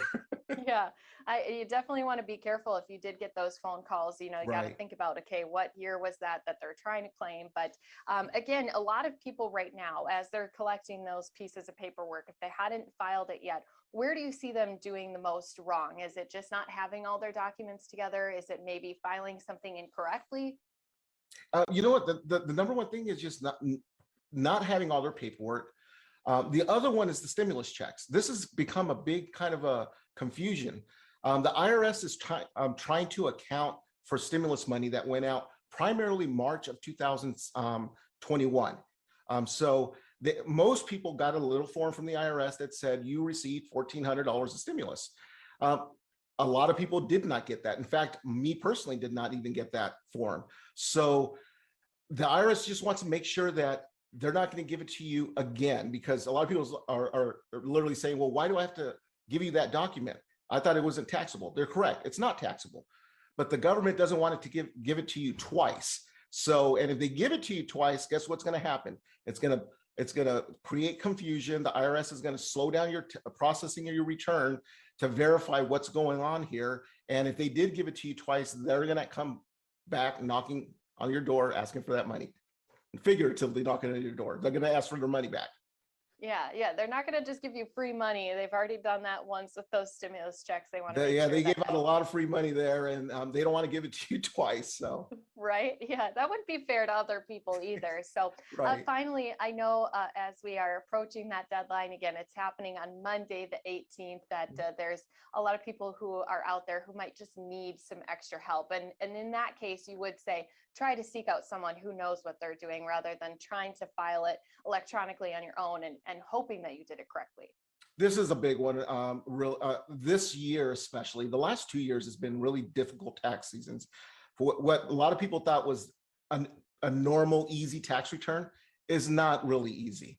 With all the advanced child tax credits, the stimulus checks, unemployment is taxable in some states and not others. It's very complicated. Seek professional help. File the extension. Make sure you at least have time to do that, and pay as much as you can if you're going to owe money by the 18th. Right. And again, and if you need that extension, make sure you're requesting it now so that you have that time to gather all the documents you need. Important tips here, especially as we are approaching that deadline. We do appreciate it. Again, we have the founder of Tax Debt Collectors, Carlos Samaniego, here with us, and we appreciate all of those tips that you've given us here for this tax filing season. Thank you so much.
It is a major business news that we are following today. The Labor Department saying that its consumer price index jumped 8.5% in March, soaring over the past year at its fastest pace in more than 40 years. Now we're talking about what attributes to this, what we can expect as far as consumers in America, and how the Biden administration is reacting today. So in order to do that, I do want to head out to the White House. That's where we're being joined by a Fox Business White House correspondent, Edward Lawrence. Edward, 8.5%, a record number there. So first of all, I want to ask you, was this expected? Was this shocking? You know, and it's something that the White House actually tried to prepare Americans for. Yesterday, the White House press secretary came out and said that they are expecting a big headline number, and then they tried to blame it on the invasion of Ukraine. So this headline number, talking about 8.5%, like you mentioned, that's the largest year-over-year number we have seen since December of 1981, when Raiders of the Lost Ark was in the movie theaters. And if you take away food and energy prices, what they call core PCE, that was still up 6.5%, and that's the largest increase year over year since August of 1982. So you are talking about a very long time since we have seen inflation like this. And you could go down through it. I mean, you look at the staples, because everyday Americans, they can't afford to take out food and energy prices. All gas types, for example, if you look at gasoline, was up 48% year over year. When you look at food items, I mean, I have a couple of them here. Meats up 14.8%, fish up 10.9%, milk up 13.3%, and eggs up 11.2%. This is much more. In fact, many of these numbers are double the amount of average hourly wages that people are seeing over the past 12 months. So this inflation is basically making people feel like they don't have as much money in their wallets because the things they're trying to buy are more expensive. Yeah, definitely, Edward. And you know, you mentioned it before, obviously the White House preparing us for this report and blaming the Russian invasion into Ukraine. But important to mention, we had already seen pretty high inflation since the beginning of this year. So is that the only attribution to this? Why do economists, as well as the administration, believe this is happening for other reasons?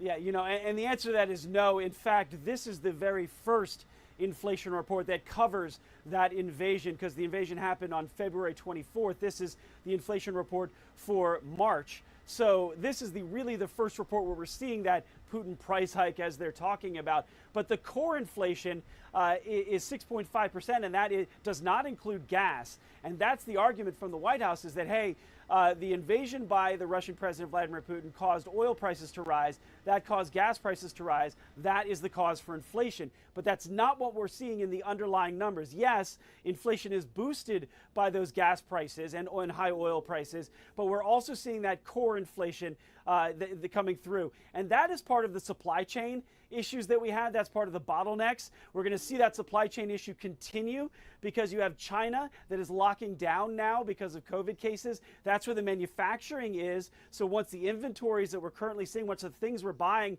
is sold out of the inventories from the companies, they're going to have a hard time replacing that because China, again, has locked down their factories. So that's what we're going to see in about 3 or 4 months down the line as they try and continue through. Yeah, and Edward, that basically answered my next question to you, because I know we've been keeping track on what we're already seeing with those price hikes as far as goods. We're talking cars, gas, and groceries.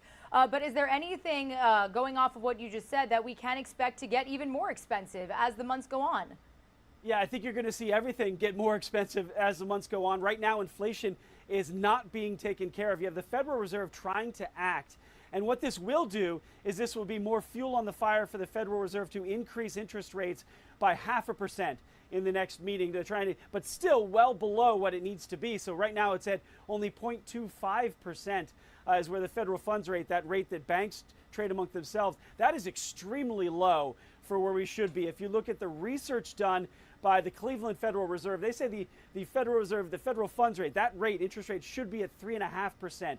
And right now we're at 0.25. So there is a lot of money going through this system, cheap money going through the system.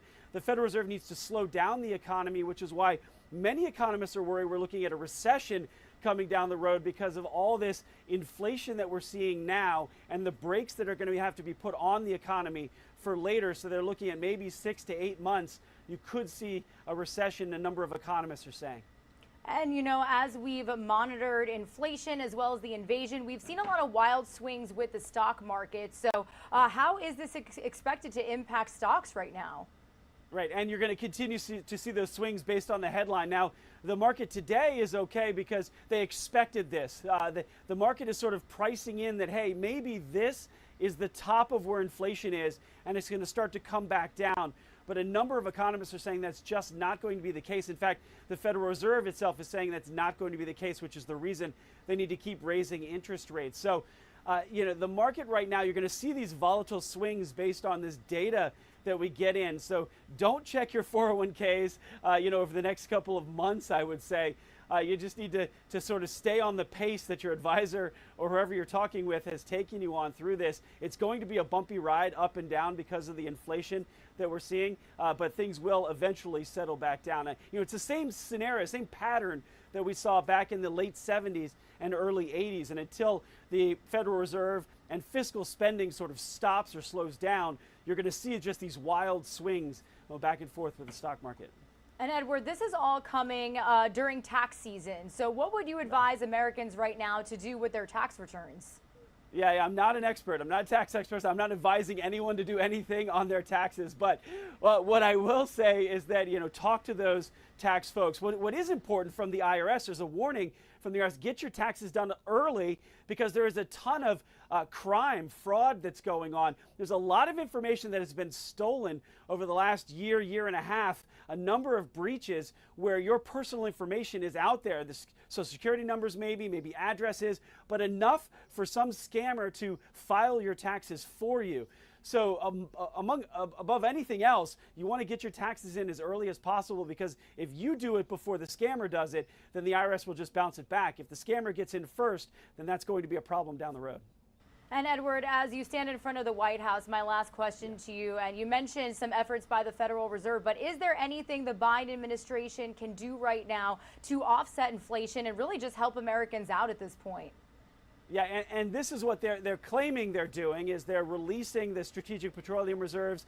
They're announcing that the E15 ethanol gas, you're going to be able to continue selling that longer over the summer. That goes contrary to the climate change because that gas is more dirty, so to speak, and creates more smog. But that is a cheaper form of gas. But these are all stopgap measures. What the American Petroleum Institute is saying, for example, the best way to help inflation is to get those gas prices down. The best way to do that is to open up the drilling safely in the United States as well as securely with the in order to pump more oil, get more supply on the market. And so far, the policies of the White House have not shifted fundamentally. So there's no investment going into those oil rigs to get more oil supply from the United States on the market. Yeah, well, definitely a lot to unpack here. And Edward, we really thank you for joining us today from the White House. We've got Fox Business White House correspondent Edward Lawrence breaking down all of this information for us. We appreciate your time, and we'll definitely be chatting with you again soon. Have a great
a chance this morning to speak with the Ukrainian Minister of Defense, Minister Reznikov.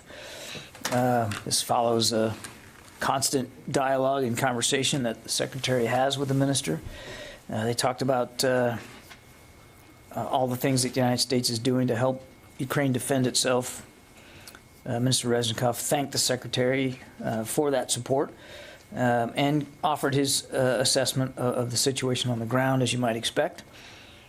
Secretary Austin highlighted again our ongoing efforts to deliver security assistance to Ukraine as much as we can and as fast as we can, and our commitment to meet Ukraine's most urgent needs and evolving battlefield requirements. And obviously, all of this was done in the context of what we continue to see as Russia's reprioritization of the East and the South.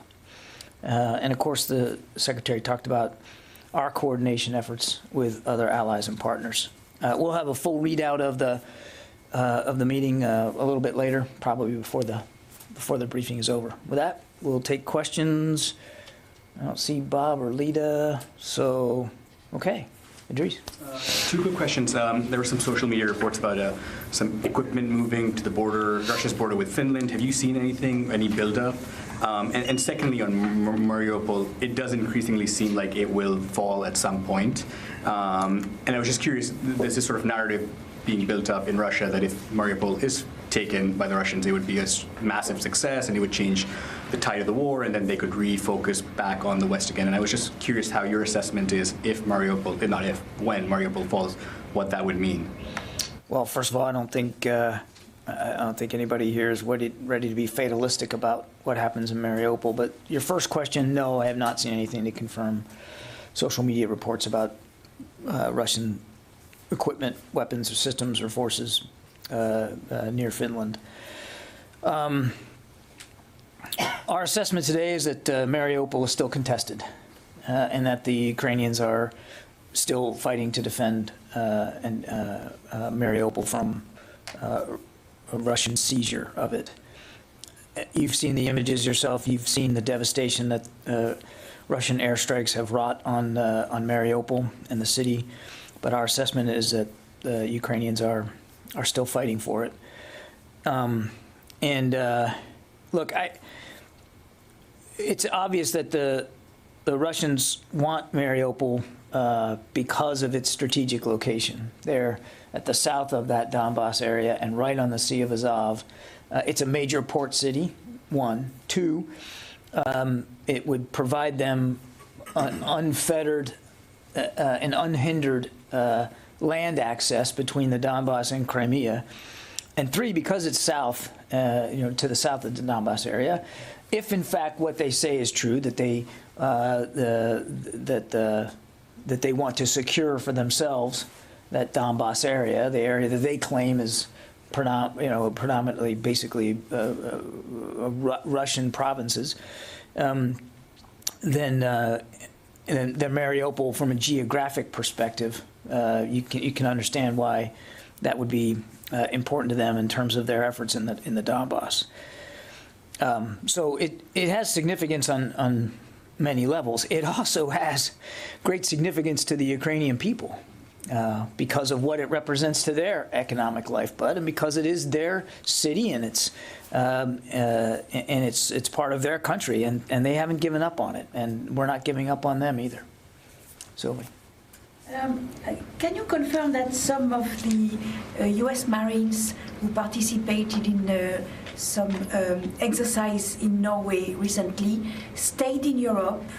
Can you tell us how many and where did they? We already talked about this, Sylvie. Yeah, there was a Marine exercise in Norway, cold response, and most of the Marine units that participated did redeploy back home. But I announced this last week. We kept some headquarters elements, and we kept some F-18, F-18 strike fighter aircraft.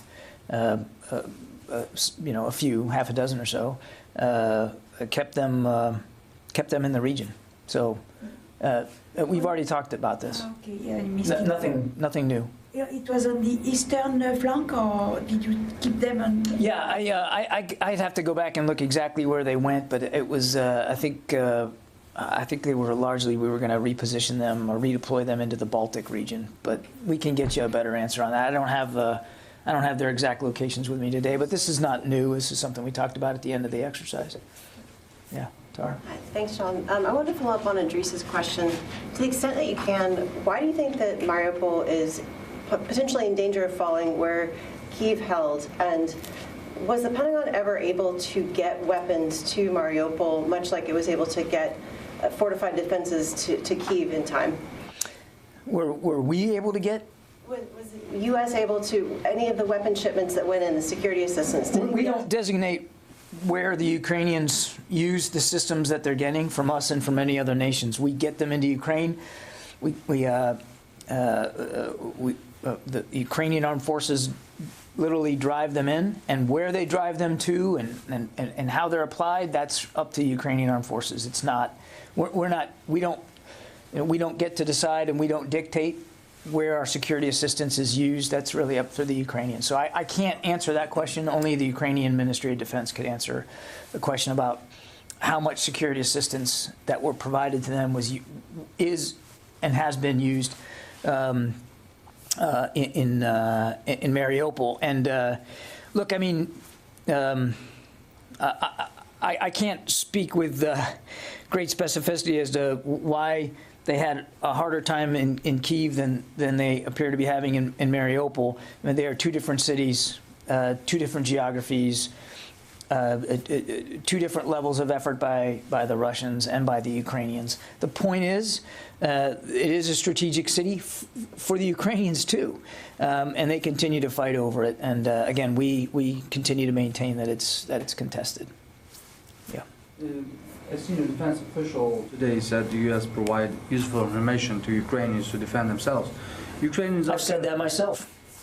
Yes. Ukrainians are massing tanks and artillery to east, to Donbas area. We saw them in the previous 6 weeks. They have waged a successful insurgency against Russians, but now they are going to a conventional face-to-face kind of fight against Russians. Do you think it's logical or wise militarily to go against Russians in a conventional formation? You're asking me to give a report card to your assessment of the Ukrainian military strategy. I'm not going to do that, and we're not going to talk about how the Ukrainians are deploying and using their forces or the systems and security assistance that they've been getting. That's for them to decide and for them to speak to if and when they're ready to speak to it. They continue to fight bravely for their country. We continue to try to support their efforts to do that through truly an unprecedented level of speed, and that's what we're going to focus on. Also, of course, I know that Ukrainians are taking care of the security assistance that you are providing. Do you track if the security assistance that you provided is being transferred to the east, and is it not kind of hindered? No. I mean, we get the stuff into Ukrainian hands, and we know that's happening. Minister Reznikov confirmed that again today. But what it belongs to them at that point, and where they decide to employ it, how they employ it, with what units they provide, that is a Ukrainian decision to make. We respect, of course, their right and their responsibility to manage that assistance the way they see fit. It's up to them to decide. Yeah, in the back there. Thanks. Who are you? Valerie and Senna with Breaking Defense. Oh, hey, how are you? Hi. Nice to see you. Sorry to take focus away from Europe, but Sankei Shimbun, a Japanese newspaper, is reporting that the U.S., UK, and Australia have informally asked Japan to become part of AUKUS. Can you confirm that report at all? I cannot. First I heard of it. Okay. Then, if I could ask about Europe. Slovakia is considering giving its MiG-29s to Ukraine. Is there any talks within the U.S. about potentially speeding up the delivery of its F-16s to Slovakia? I've heard some reports about this potential Slovakian decision. We don't have anything on that. Certainly, we would refer you to the government there in Bratislava to speak to. That's really, again, if that's true, that's a decision that only they can speak to, and I'm not aware of any discussions about accelerating F-16 sales as a result of this. I mean, I don't have anything on that. I'm sorry. Barbara Starr?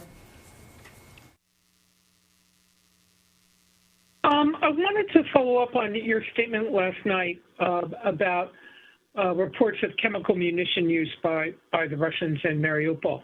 And you said in that statement that the U.S. has had concerns about Russia potentially mixing riot control agents, tear gas, with chemical agents.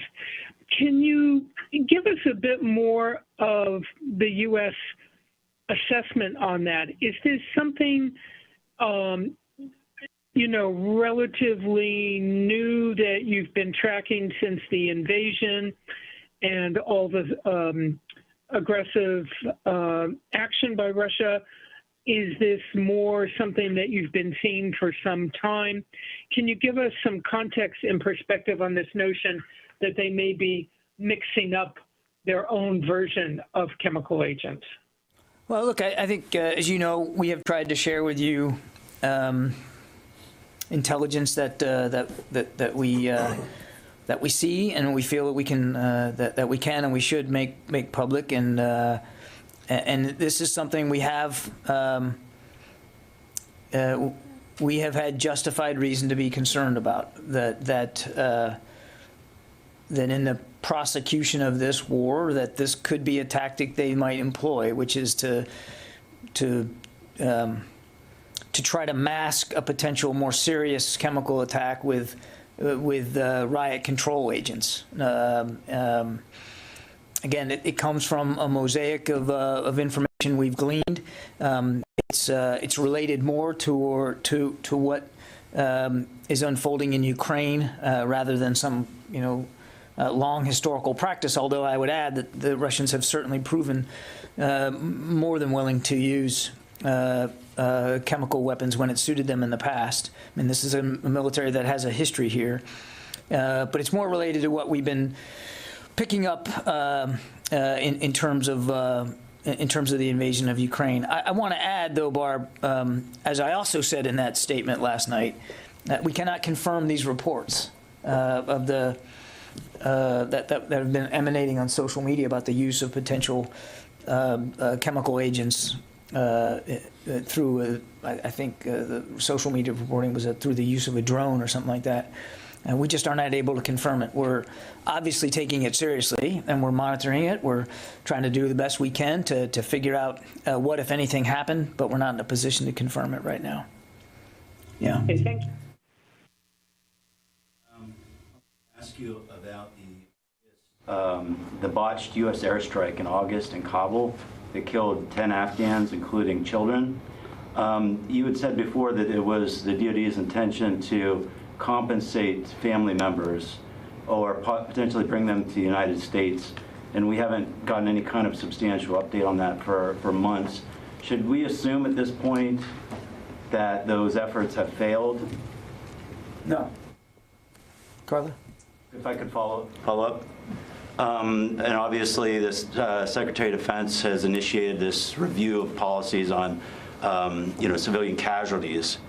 Are these types of efforts to pay victims or family members of victims, is that going to be part of this process, review process? And is DoD looking to come up with a better way that allows it to make these types of payments? Because obviously you're going to be... Talk about the ex gratia payments. Look, as you know, we do have a process in place now. The Secretary stood up a civilian harm and mitigation response program. They're going to look at the panoply of things that we do or don't do as well as we should to avoid civilian harm. I don't know to what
degree they're going to look at the value of ex gratia payments, but I would certainly think that that would factor into their decision-making in terms of lessons learned and what maybe we need to do better or do more of or do less of. I don't know.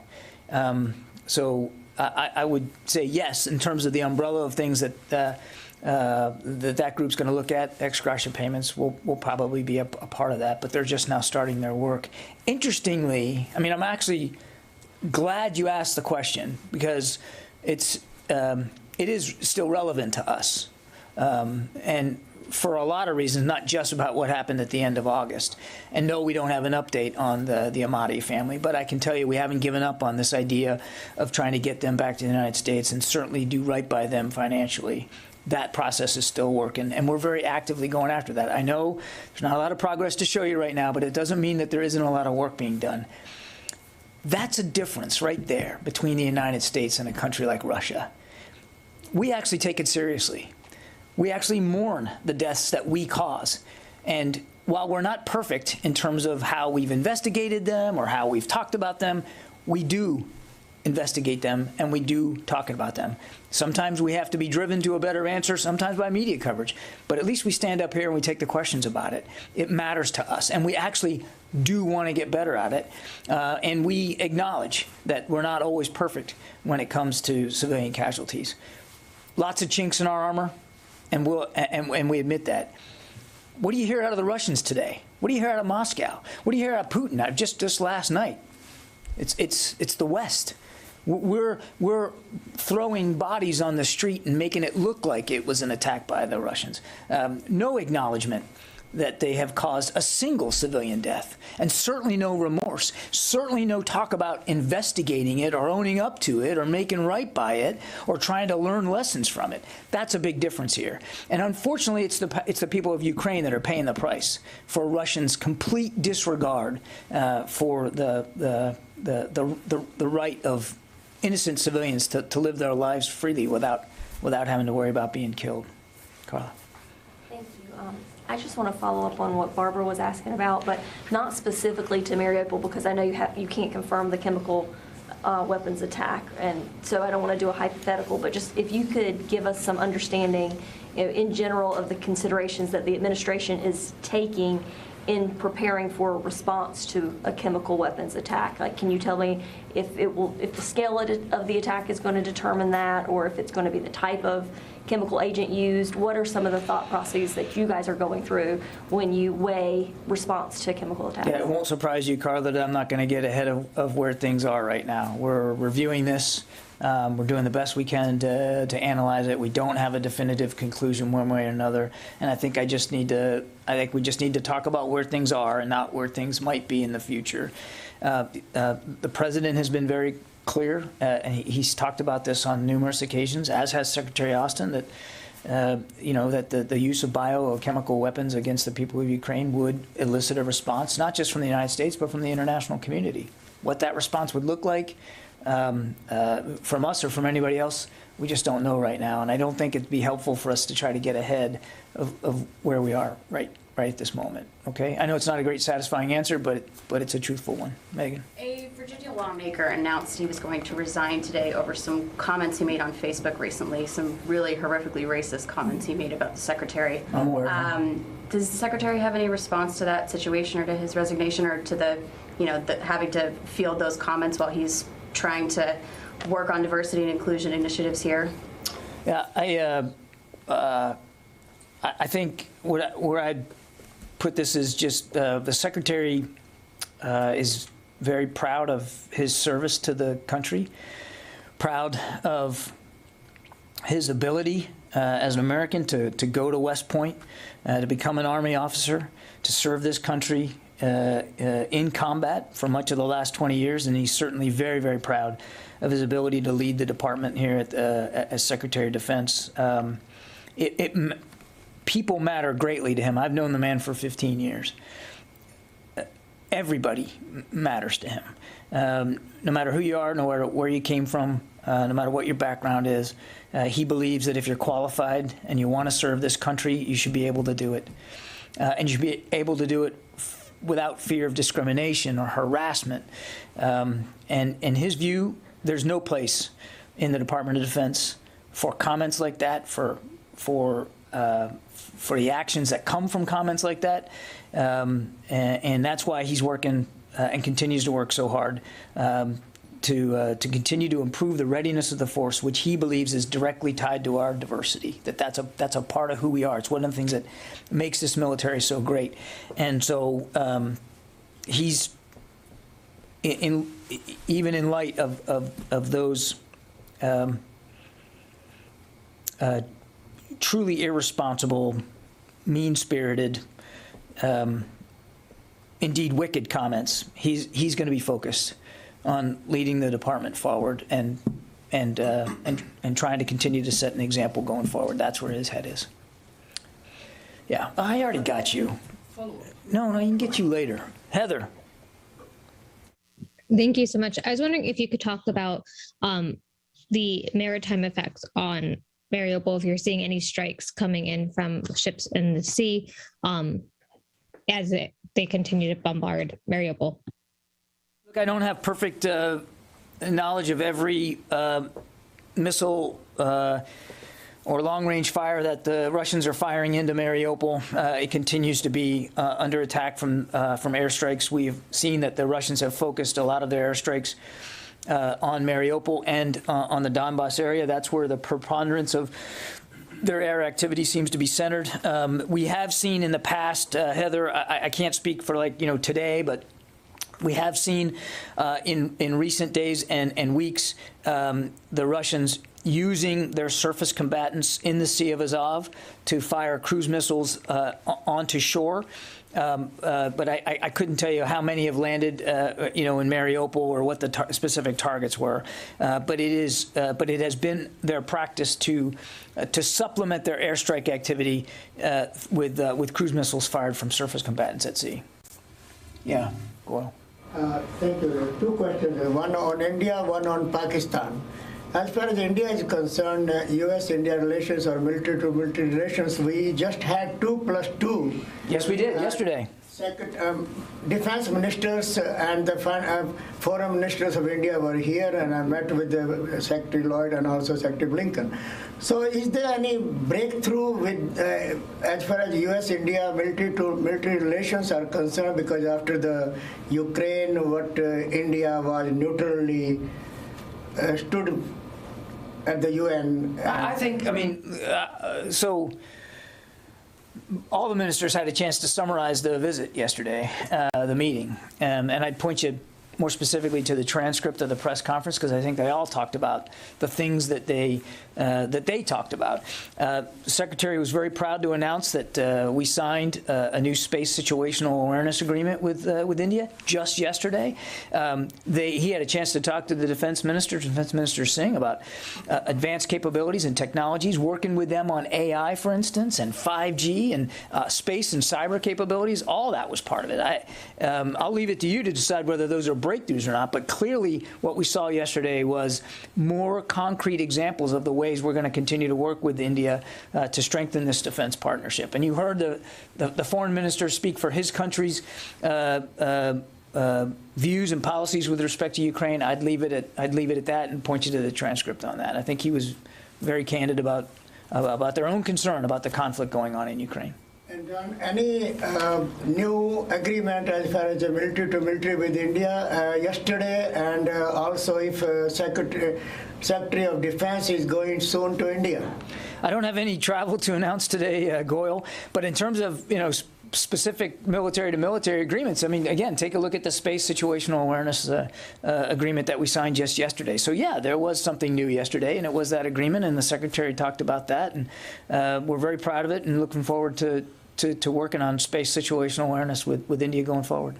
And John, as far as crisis in Pakistan is concerned, now Pakistan have a new Prime Minister, Shehbaz Sharif, of course, the brother of ousted Prime Minister Mr. Sharif. And former Prime Minister Imran Khan, until the end of his ousted by the parliament, was blaming U.S. and the U.S. military for his ousted. My question is if anybody is in touch with the military to military in Pakistan, or as far as his claims that U.S. is responsible for his ousted, and now the future of U.S.-Pakistan relations under the new leadership. I think you can understand that we're not going to comment about domestic politics inside Pakistan, Goyle. I don't have any conversations with the new prime minister or his government to speak to today. I mean, this obviously all just happened. We recognize that Pakistan plays a key role in the region. We recognize that Pakistan and the Pakistani people are themselves victims of terrorist attacks inside their own country.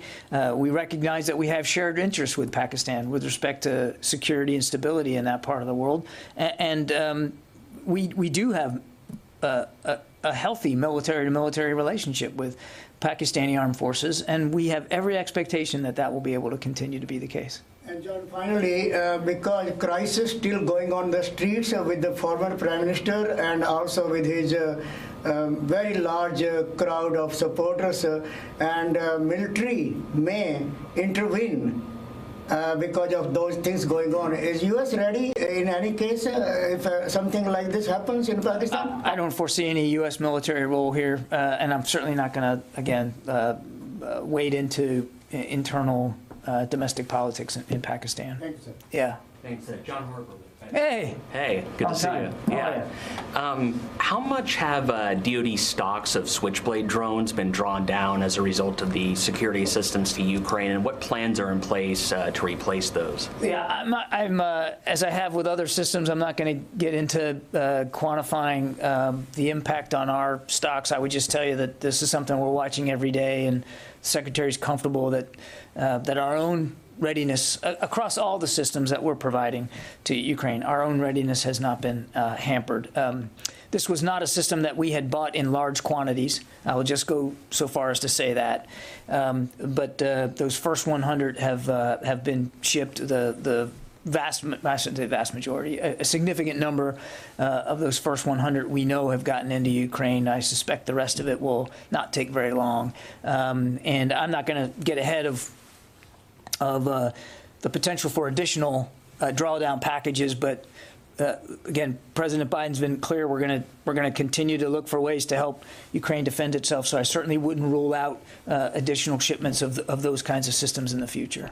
Is DoD planning to buy more of those to replenish its own stocks? Yeah, again, I'm not going to get into replenishment issues or supply issues on our own. I mean, obviously, we will do what we need to do to help Ukraine continue to defend itself with systems we know that they can use or will use or are using, and make sure that our own readiness also can be preserved across those systems as well. Yeah, Rio. Thank you. I want to follow up about the U.S.-India 2+2 meeting. Secretary said yesterday. But you got a question yesterday. Oh, yes, but I have a follow-up now. Yeah, the Secretary said yesterday the U.S. will consider a range of options to make the U.S. systems, U.S. military equipment more affordable. So could you tell us a little bit specifics about what systems the Secretary has in his mind and how the U.S. will make it more affordable? No and no. I think we're going to have these conversations with India going forward. I'm not going to get more specific than the Secretary was yesterday. What matters here, Rio, is that we have an important defense partnership with India, and we're going to look for ways to continue to improve that going forward. But I'm not prepared to speak to specific systems or affordability at this time. We are committed to India's modernization needs, their efforts to build and to field a more modern military. We're committed to helping them do that. Quick follow-up. So do you consider offering the U.S. missile defense system to India at an affordable price to encourage India to consider? I think I'm just going to leave it where we did yesterday, Rio. Yeah. We just got the readout of the call. Just so I did go out. And excellent. I told you it would come out while we're in the briefing. And you were right. Yes, sir. And it says that the minister was able to share his assessment of the situation on the ground. Which I said in my topper. Yes. But I'm just curious, did they also share any assessment about how Ukrainians fighting forces are continuing to do? There's been so much focus on the equipment that's been sent in. Are the forces, are they still able to go in with the same strength that they had at the beginning of the war? Has there been any concerns that this fight, they won't have the same manpower they did at the beginning? Well, look, no question they've taken losses. Losses to troops, losses to systems and capabilities. There's no question. I mean, this is war. The Russians, too, have taken not insignificant losses. But I won't. I don't want to get into more detail than the readout in terms of the discussion. But yes, of course, Minister Reznikov gave the Secretary his assessment of the situation there and of just in general terms how the Ukrainians are responding themselves to this new focus by the Russians on the Donbass and in the south. So the short answer to your question is yes, that was part of the discussion. But I would just like to remind that you certainly can't make up for the loss of a soldier or an individual, a civilian. So many innocent people have been killed. You can't replace that. You can't make up for that. And we grieve along with the families that are affected by those losses. But in many cases, you can help make up for inventory losses, either through usage or damage or strikes by Russians. You can make up. And we are. We're every single day. There are more weapons and more systems flowing into Ukraine, and they're the kinds of weapons and systems that we know they're using. Minister Reznikov reinforced that again today. It's the kind of things that they know how to use, or if they don't, like the Switchblade, we're getting them what they need to know to use that. It's not a very complicated system, but we're getting them there as fast as we can so that they can replenish and can stay in the fight. And they have stayed in the fight. I mean, I understand and as we should be rightly focused on what's happening in the Donbass and the South, but let's remember where we were just a few days ago, when it wasn't clear whether the Russians were really going to give up the efforts to take Chernihiv and Kyiv and leave, and they have, and that's not by accident. That's not just due to the fact that the Russians failed on their own accord, and they did. It's also due to what the Ukrainians were able to do to defend their country and defend their capital, to push back on the Russian advance, even attacking them as they were retreating. That, too, wasn't an accident. That was born out from 8 years of good training from the United States and the UK and other allies, and the security assistance that they're getting. So while certainly they are expending resources, we are doing the best we can to fill those coffers back up as fast as we can.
Let's go out now to national security expert Hal Kempfer, who has been guiding us each and every way through the war in Ukraine. Hal, so good to see you. And it's going to be a pretty enlightening conversation right now. First up, I wanted to get your opinion on President Biden's comments today. He stood by his comments saying that Russia is committing genocide in Ukraine.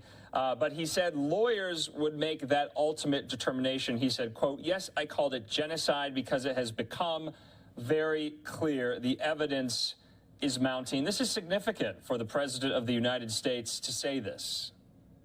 Andrew, it really is. It's interesting how political leaders kind of sneak that into the conversation. I don't mean sneak in a bad way. I mean, there's a way that you start introducing that terminology. And he's absolutely right. It's going to be international lawyers who are going to make the final determination. Ultimately, the International Court of The Hague will make that determination. But it's a way to start changing the conversation. And what's become clear with what happened in Bucha and what's being unraveled or uncovered where the Russians were throughout is a series of war crimes, just the methodology that the Russians are using in targeting the Ukrainian population that really is getting into the area covered under the term genocide. And I think that's his way of kind of pushing the lexicon into that. And I think that behind closed doors, they're looking at this and probably saying, you know, at the end of this thing, genocide may become one of the charges or may become one of the things that we accuse Russians of doing. And also, it's not just Putin, it's the Russian soldiers, the conduct of the soldiers themselves, and the way that the Russian soldiers are being told on the radio, and certainly what we're going to find out that they were told in person by their chain of command, the way they're reviewing the Ukrainians. And when you're putting out a command that just says, kill all the civilians, kill all the Ukrainians, it makes no difference. Well, that's really the language of genocide. You're attacking entire people in that regard. And I think that's his way of introducing that into the lexicon without making a formal charge per se. If you look at the way that he brought it in there, it's a way of just putting it forward without making that formal charge, as it would be if he was doing a formal press conference or something like that. Hal, let's follow up on a topic we were discussing yesterday, and that, of course, was the potential evidence or use of chemical munitions in Mariupol. A Pentagon spokesman says the United States could not confirm that. Now, that was yesterday. Have we seen any more credible evidence to suggest that that happened? Well, there's no scientific evidence. I haven't seen anything that comes out that says they've taken samples, and I don't know how they would get samples out and test them at this point anyway. Just more reports the same. It's not quite clear. You know, this could have been something, within warfare, we'll use things on the order of things you would consider, like in civilian lexicon, pepper spray. Okay, we would say CS, tear gas would be another term. That could have been used as well. The white phosphorus thing that he was talking about, that's a little bit different. And white phosphorus, yes, it burns, but it's different. White phosphorus burns extremely hot. That's a very different thing, and that's used for a different purpose within warfare. It has been used against civilians, and yes, that is a war crime if they were to use it that way, but it doesn't fit at least what little we know of the attack. Could have been something lower key. You know, they talk about choking, their eyes burning, things like that. Wouldn't necessarily have to be a higher level agent. I'd be surprised if it was chlorine. Usually chlorine gas, you have to deliver a certain amount of quantity in order to get the effects. It's a horrific formula, but the effects that they would want, and it just doesn't sound consistent with that. I'm not ruling it out, but I would say that would be rather surprising. The idea that they would use chemical weapons as a means of reducing that dug-in, entrenched Ukrainian resistance, that sadly does not shock me. I don't think crossing that threshold is a big ethical issue for them. It's certainly not something they're concerned about from a legal standpoint, and I don't think that's something that they would worry about. And they may just see as an expedient way to ultimately defeat the Ukrainian resistance within Mariupol. Hal, let's talk about what the United States is doing ever more to assist the Ukrainian war effort. There was a Washington Post report today saying that the administration is going to dramatically expand the scope of weapons it's providing to Ukraine. We also got word of this meeting that's going to be taking place on Wednesday with, some of the highest profile defense contractors and their representatives kind of talking about more they can do, more they can provide to the Ukrainian war effort. Some U.S. officials say potentially sending Mi-17 helicopters. And so what do you think about that? Do you think that is the right move? And when do you think that's going to happen? Well, I think it is the right move. They need to vastly expand, and they need to increase the amount of weapons going over there. The Mi-17 thing is fascinating. We have some of those, and of course, certainly in terms of Russian helicopters, our East European NATO allies have some of those as well. But that's getting into moving aircraft. As you know, we've been very reluctant to allow aircraft to go over there. Yeah. That's that threshold thing. We talked about they're moving S-300 anti-air systems, T-72 tanks, BMP armored personnel carriers. The next move would be to look at aircraft, and here they are. Now they're talking Mi-17 helicopters. That's not a big jump from rotor aircraft to fixed wing like those MiG-29s. So they're kind of moving down that road. The other thing is, if you look at the contractors coming in, these are major contractors. I mean, General Atomics, Raytheon, these are big contractors that do things, for example, advanced drone systems, the drone systems that can launch anti-tank missiles. Now, nobody's saying that they're going to put a Predator or something like that over there, but Predator technology has been around for a long time, and there may be some discussion of could they do that. I will say this: if they could get Predators over there with some sort of anti-tank weaponry, whatever that would be, all right, that they could launch, that could really change the tenor and tone of what they're doing. They're also looking at the Donbass region. This is a different theater. This is a different part of the theater. It's not heavily forested, a lot of wide open spaces. There's not that urban terrain that we've talked about where they lose their advantage with mechanized warfare with tanks and armor and things like this. This is wide open space. This is where that armor, this is where those mechanized, that mechanized infantry is going to have an advantage. So they're having to look at a different way of fighting this. And one of the ways they overcome that armor advantage the Russians have is by increasing the amount of stuff, anti-armor weaponry that they can introduce from the air. That's one thing where they are vulnerable. Because of that wide open space, if they can get something up high that can shoot down those weapons, shoot down those anti-armor missiles, they can turn the tide of that what would seem like an advantage for the Russians. And I think one of the advantages they're going to have is the Russians have shown time and again that they are rather inept at, tactically speaking, on the battlefield. They throw a lot of stuff out there. I mean, they throw a lot of armor and stuff, but their operational planning, their execution has been rather sloppy. So one of the ways you overcome that is you just do a much better job with what you have. And I think they're doing that. And now they're looking at these other weapons that could make them do that better job. They're not going to match them tank for tank, but they can put stuff on the battlefield which offsets that advantage the Russians have in tanks, as an example.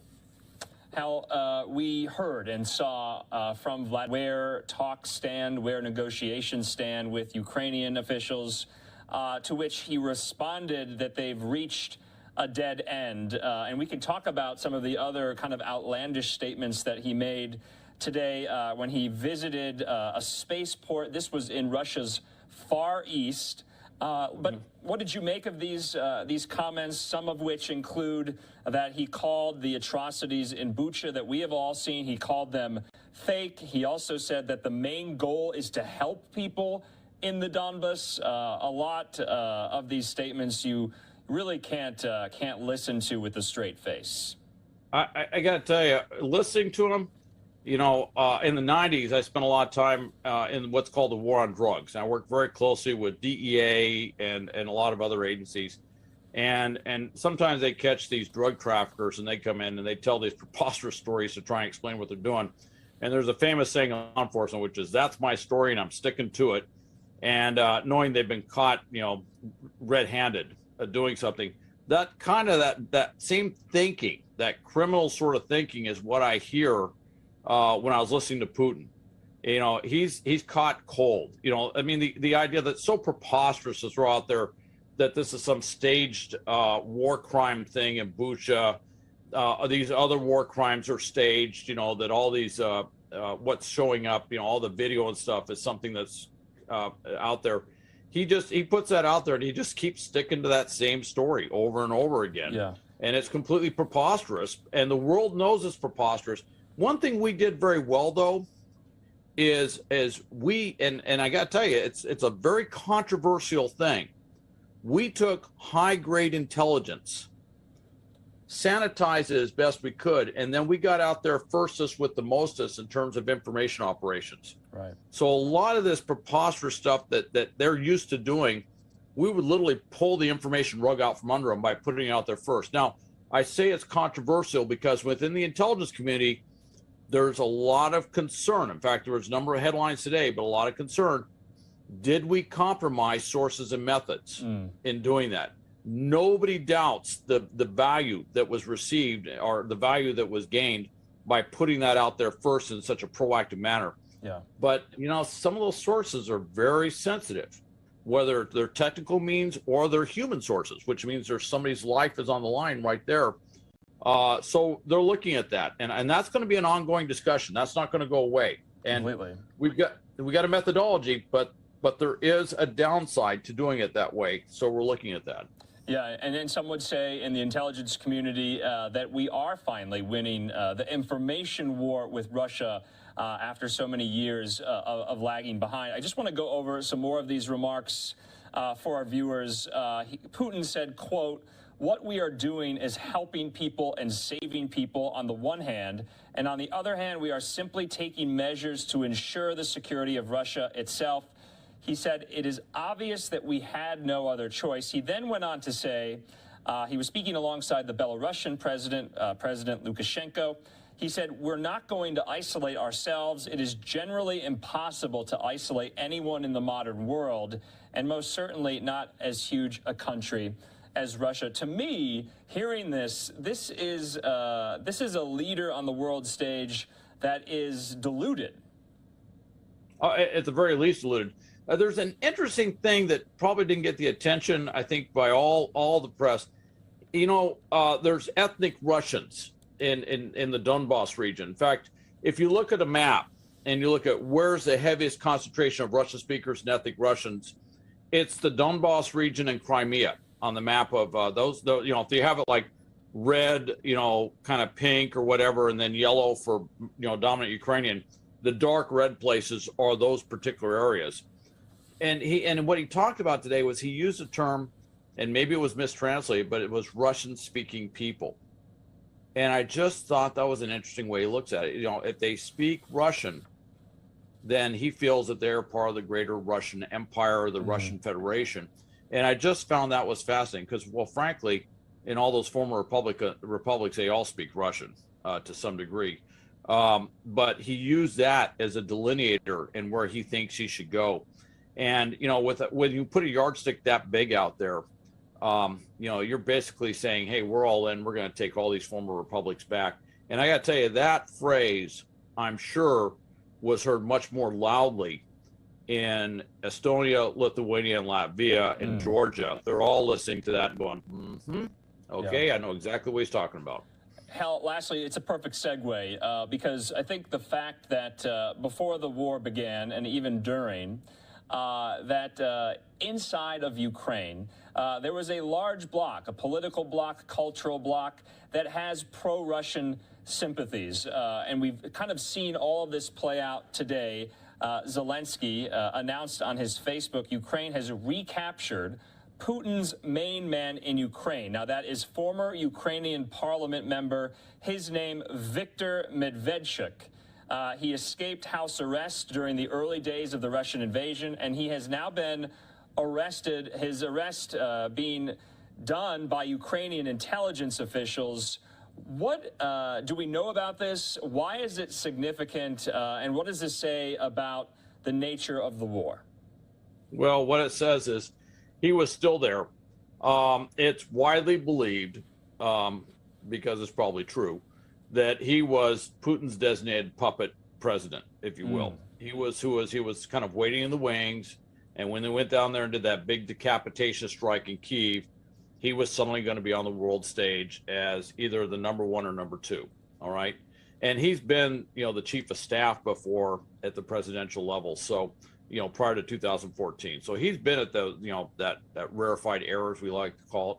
He's been there before. So he was a very logical person. That's why prior to this, he had been put under house arrest. Of course, right after the invasion, he disappears. He leaves house arrest and he's on the run. I have to say one thing. One thing I've been watching and has been the quality of the work done by the Ukrainian intelligence services and the Ukrainian security services. Pretty darn good. And the fact that there wasn't that decapitation strike, the fact that they were able to stop all those Russian operatives that went into Kyiv and elsewhere to do these things, I have to tell you, it's the unsung part of this entire campaign, if you will, is how well they've done protecting Kyiv, protecting the president, protecting all these senior leaders, and doing things like tracking this guy down and getting him back in custody. He looked a little disheveled and very disheartened in the photo I saw, and I imagine he is. And he knows that his future is looking pretty bleak at this point.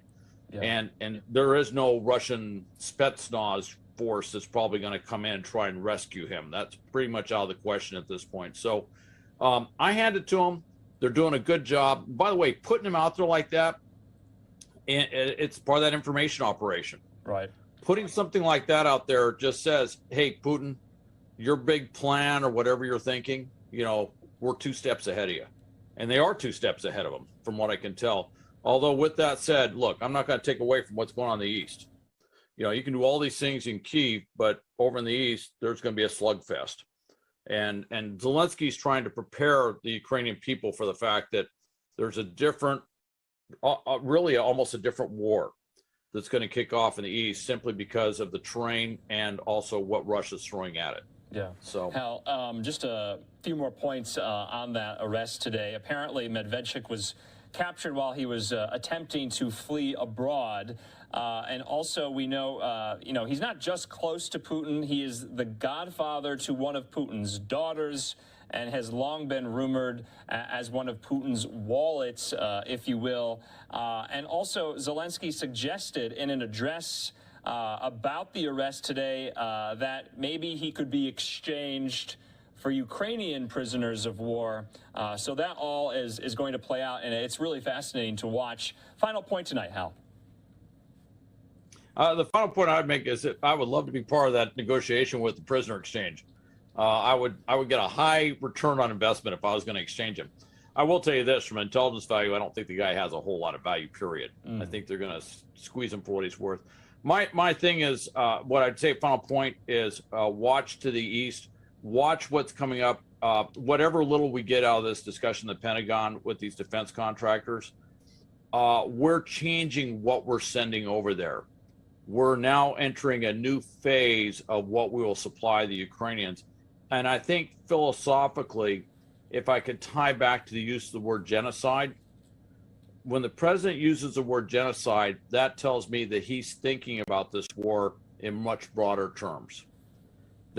When you say genocide, you're looking at a level of engagement to stop this thing. And I have to go back to the Balkans. I have to go back to the missed opportunity to intervene in Rwanda, which haunted Clinton during, it still haunts him today.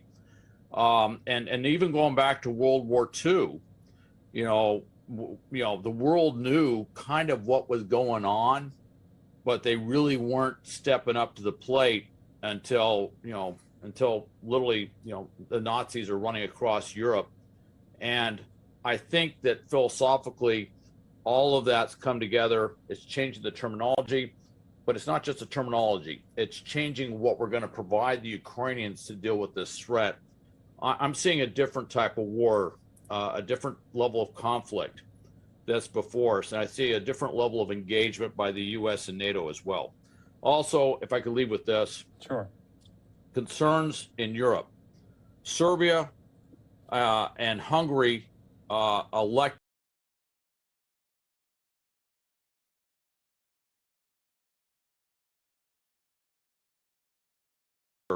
especially with Hungary being a NATO a key NATO member. The other thing is Macron and Le Pen in France are in a head-to-head matchup. We don't know which way that's going to go. And if you're familiar with Le Pen, and certainly the way she has cozied up to Putin in the past, that's very discomforting across. I think that's part of the reason why you saw Boris Johnson go to Kyiv. It might be the U.S. and the UK and Germany really leading this thing, and France under Macron has been a very strong proponent of engagement and trying to work through this stuff. But under Le Pen, we may have a little bit different makeup in terms of where everybody's oriented in NATO. So I think that's part of what's driving the Pentagon thing, is we're going to have to engage in ways, because we may see some discontinuity with some of our NATO partners, shall we say. Yeah, of course, and we'll be watching all of those stories. Hal Kempfer, as always, we appreciate your time and insight. We'll talk to you again. Okay, thank you, Andrew. Have a good night. You too.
Today, I once again have the privilege of introducing and welcoming Secretary Blinken back to this briefing room so that he can mark the release of the 2021 Human Rights Report. Secretary Blinken will have some opening remarks, and then he'll take a couple questions. After that, I will then introduce Lisa Peterson, who's the Acting Assistant Secretary of the Bureau of Democracy, Human Rights of Labor. Acting Assistant Secretary Peterson will have remarks of her own, and then she will stick around for a few more questions, and then we'll proceed with our regularly scheduled programming. So without further ado, Secretary Blinken. Ned, thank you very much. So we've got a full program for you this afternoon. I'm very pleased to be here with Acting Assistant Secretary of State for the Bureau of Democracy, Human Rights and Labor, Lisa Peterson, to indeed introduce the 2021 Human Rights Report.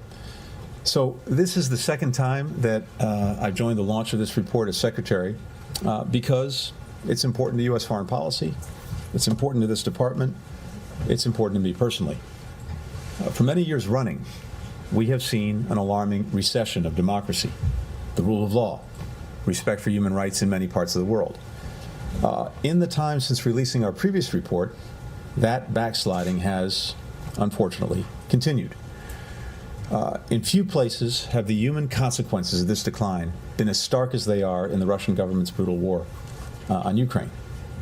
That's especially true in recent weeks, as Russian forces have been pushed back from towns and cities they occupied or surrounded, and evidence mounts of their widespread atrocities. We see what this receding tide is leaving in its wake. The bodies, hands bound, left on streets. The theaters, train stations, apartment buildings reduced to rubble with civilians inside. We hear it in the testimonies of women and girls who've been raped, and the besieged civilians starving and freezing to death. In response, people and governments in every region are voicing their condemnation and calling for those responsible to be held accountable.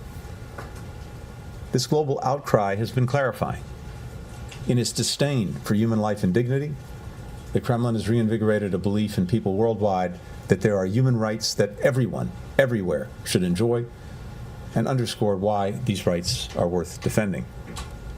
At the same time, civil society, governments, and people around the world are rightly pointing out that Ukraine is, tragically, far from the only place where gross abuses are being perpetrated. They want the international community to shine a spotlight on human rights abuses wherever they're being committed, and to bring the same urgency to stopping abuses and holding perpetrators accountable. The United States shares that goal. This report is just one of the ways that we're working to achieve it. It contains individual chapters on nearly 200 countries and territories, each of which offers factual, objective, and thorough accounting of their records on internationally recognized human rights. Whether a country is a friend or one with which we have real differences, the measuring stick we apply is the same. That reflects a core principle of human rights. They're universal.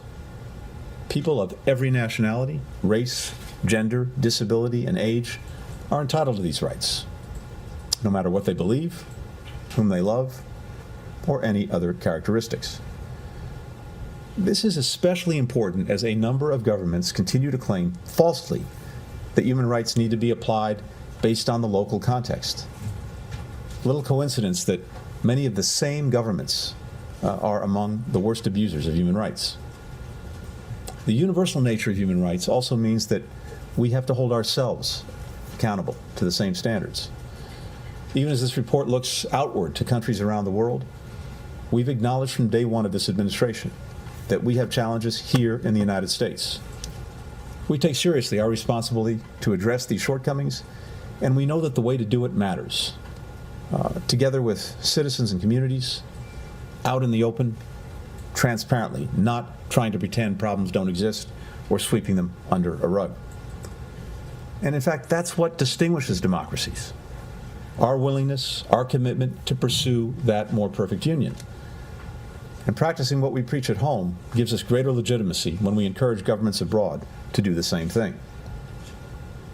The report also shows that the United States is concerned not only with civil and political rights, but also economic, social, cultural rights. That means, for example, affirming that promoting access to education and health services, including for reproductive health, is just as critical to advancing human rights as defending freedom of expression and assembly. These interconnected rights are critical to ensuring individuals can reach their full potential, and they're critical to sustaining healthy democracies. So with that context, let me highlight some of the most alarming findings of the report, which I want to emphasize covers the events of 2021. Governments are growing more brazen in reaching across borders to threaten and attack critics. To give just a few examples, over the last year alone, Iranian intelligence agents plotted to kidnap an Iranian-American journalist from her home in Brooklyn. The Assad regime threatened Syrians who were cooperating with efforts in Germany's courts to prosecute former officials for atrocities. The Lukashenko regime in Belarus forcibly diverted an international commercial flight to arrest an independent journalist. Governments are locking up more critics at home. Today, more than 1 million political prisoners are being held in over 65 countries. They include more than 600 people unjustly imprisoned in Cuba for taking part in peaceful protests last July. Countless Russian anti-corruption activists and opposition leaders, including Alexei Navalny, opposition presidential candidates in Benin, and Egyptian advocates like human rights lawyer Mohammed al-Bakr. We've also seen a rise in governments arbitrarily detaining individuals to try to gain leverage in bilateral relationships, to use them as human pawns. The Chinese government continues to commit genocide and crimes against humanity in Xinjiang against predominantly Muslim Uyghurs, among other minority groups, to erode fundamental freedoms and autonomy in Hong Kong, and to carry out systematic repression in Tibet. In Afghanistan, the Taliban's takeover precipitated a humanitarian crisis and has resulted in a serious erosion of human rights, from arbitrary detentions of women, protesters and journalists, to reprisals against security forces from the former government, to growing restrictions on where women and girls can study or work. In Ethiopia, all parties to the country's conflict, as well as Eritrean forces, have committed atrocities, and thousands of Ethiopians are being unjustly detained in life-threatening conditions. We invest so much effort into documenting these and other abuses year after year, not only because it aligns our most sacred values, but also because respect for human rights is a fundamental part of upholding the international rules-based order, which is crucial to America's enduring security and prosperity. Governments that violate human rights are almost always the same ones that flout other key parts of that order, just as such as invading, coercing, or threatening trade rules. Threatening other countries or breaking trade rules. So our interest in standing up for human rights isn't only principled, it is vital to our national security. Here are some of the other ways that we're working to support human rights. When senior members of the State Department travel abroad, we meet with human rights advocates, with journalists and other frontline defenders, as do our ambassadors at every post, even when foreign governments make it clear that they wish we would not. We work with the Treasury Department to apply sanctions and impose visa restrictions on human rights abusers and those who enable and profit from them, through the Global Magnitsky Act, the Khashoggi ban, and other tools. We methodically collect, preserve, and analyze evidence of atrocities and make this information available to the appropriate bodies. Indeed, it was the department's rigorous documentation, which included our own fact-finding and reports by a range of independent, impartial sources, including human rights organizations, that provided a basis for my determination last month that Burma's military committed genocide and crimes against humanity against Rohingya. We work with business to foster greater respect for human rights, both by encouraging compliance with labor standards and discouraging exports to governments and other entities that may use those goods or services to commit abuses. We're fully engaged in multilateral institutions, even flawed ones. After regaining a seat on the UN Human Rights Council, we just led a successful effort to suspend Russia from that body, because a country that's perpetrating gross and systematic violations of human rights shouldn't sit on a body whose job it is to protect those rights. And we're working to strengthen democracy, human rights, and the fight against corruption through the Summit for Democracy.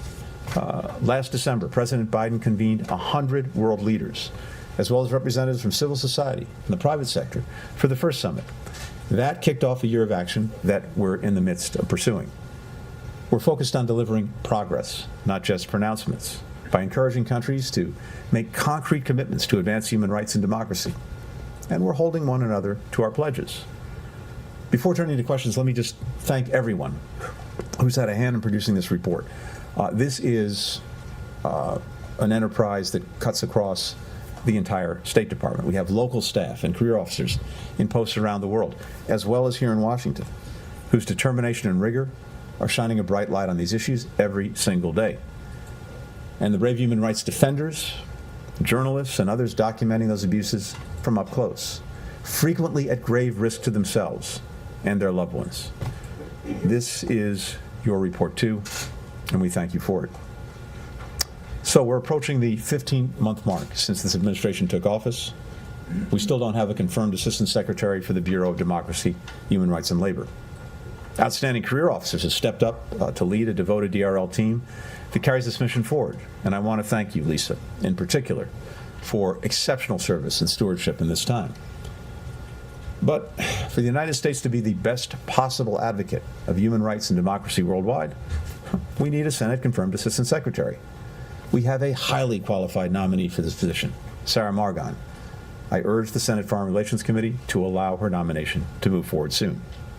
With that, happy to start taking some questions, and then I'll turn it over to Lisa. Missy. Secretary Blinken, could you talk about how you think about the tension between the desire to elevate human rights as part of American foreign policy and the desire to halt this recession that you mentioned, with the need to shore up alliances that are seen as crucial to American interests with some countries that have problematic human rights records? I'm thinking of Egypt and its relationship with the Palestinian authorities, or Saudi Arabia and its oil supplies. How do you think about that tension, and how do you respond to the criticism that the United States is implicitly condoning abuses by those governments? So this is not a new tension. In some ways, it's an age-old one, and administrations that in the past and now ours that are putting human rights and democracy front and center in their foreign policy have to confront it, and we work through it every single day. It's different from country to country, partner to partner, circumstance to circumstance. But I think what we're doing is to just be very forthright in what we stand for, what we look for, and we try to work with countries to make progress. And again, this varies from place to place, but we're not holding back in what we're saying. We're not holding back in what we're trying to do, but we also are looking carefully to determine how we think we can be most effective in advancing the ball, and whether that is focusing in public on some of the concerns, shortcomings, problems that we're seeing, whether that's pushing people in private. We have to make that judgment in each and every case. Having said that, this report, a public report, is very clear about the issues, challenges, concerns we have across the world with nearly 200 countries. And as I said before, it doesn't distinguish between friend and foe. We apply the same standard everywhere. We do it publicly, as in this report. We do it publicly often when I have an opportunity to speak, including in the countries that we're visiting where we have concerns. But again, part of this is making determinations on how we think we can be most effective. And in most cases, this is a process. It's not flipping a switch. We don't expect that things will change from one day to the other. It's the result of sustained engagement and trying to move partners along. Finally, I'd just say that I think we have, in a way, added credibility precisely because when it comes to our own shortcomings at home, we're not dodging them, we're not ignoring them, we're not denying them.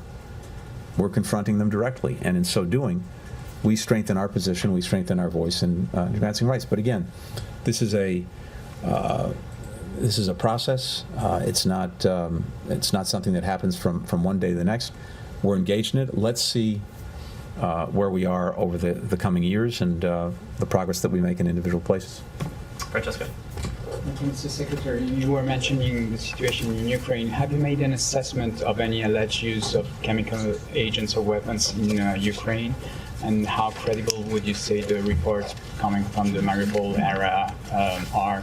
Or do you have any intelligence about any imminent use of chemical weapons? So when it comes to the reports you're referring to, we're not in a position to confirm anything. I don't think the Ukrainians are either. But let me say this. We had credible information that Russian forces may use a variety of riot control agents, including tear gas, mixed with chemical agents that would cause stronger symptoms, to weaken and incapacitate entrenched Ukrainian fighters and civilians as part of the aggressive campaign to take Mariupol. We share that information with Ukraine as well as with other partners, and we're in direct conversation with partners to try to determine what actually has happened. So this is a real concern. It's a concern that we had from before the aggression started. I think I pointed to the possibility that these kinds of weapons would be used, and it's something that we're very, very focused on. Thank you, Mr. Secretary. All right, Lisa, over to you. Thanks, folks. See you later. Can you speak about Russia more specifically in the opposition? Thanks, Sandra.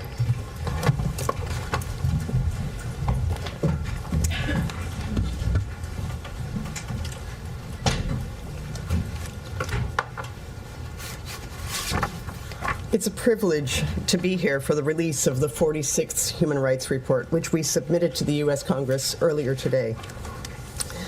For nearly 5 decades, the United States has issued the country reports on human rights practices, addressing the status of internationally recognized human rights in all countries that are members of the United Nations.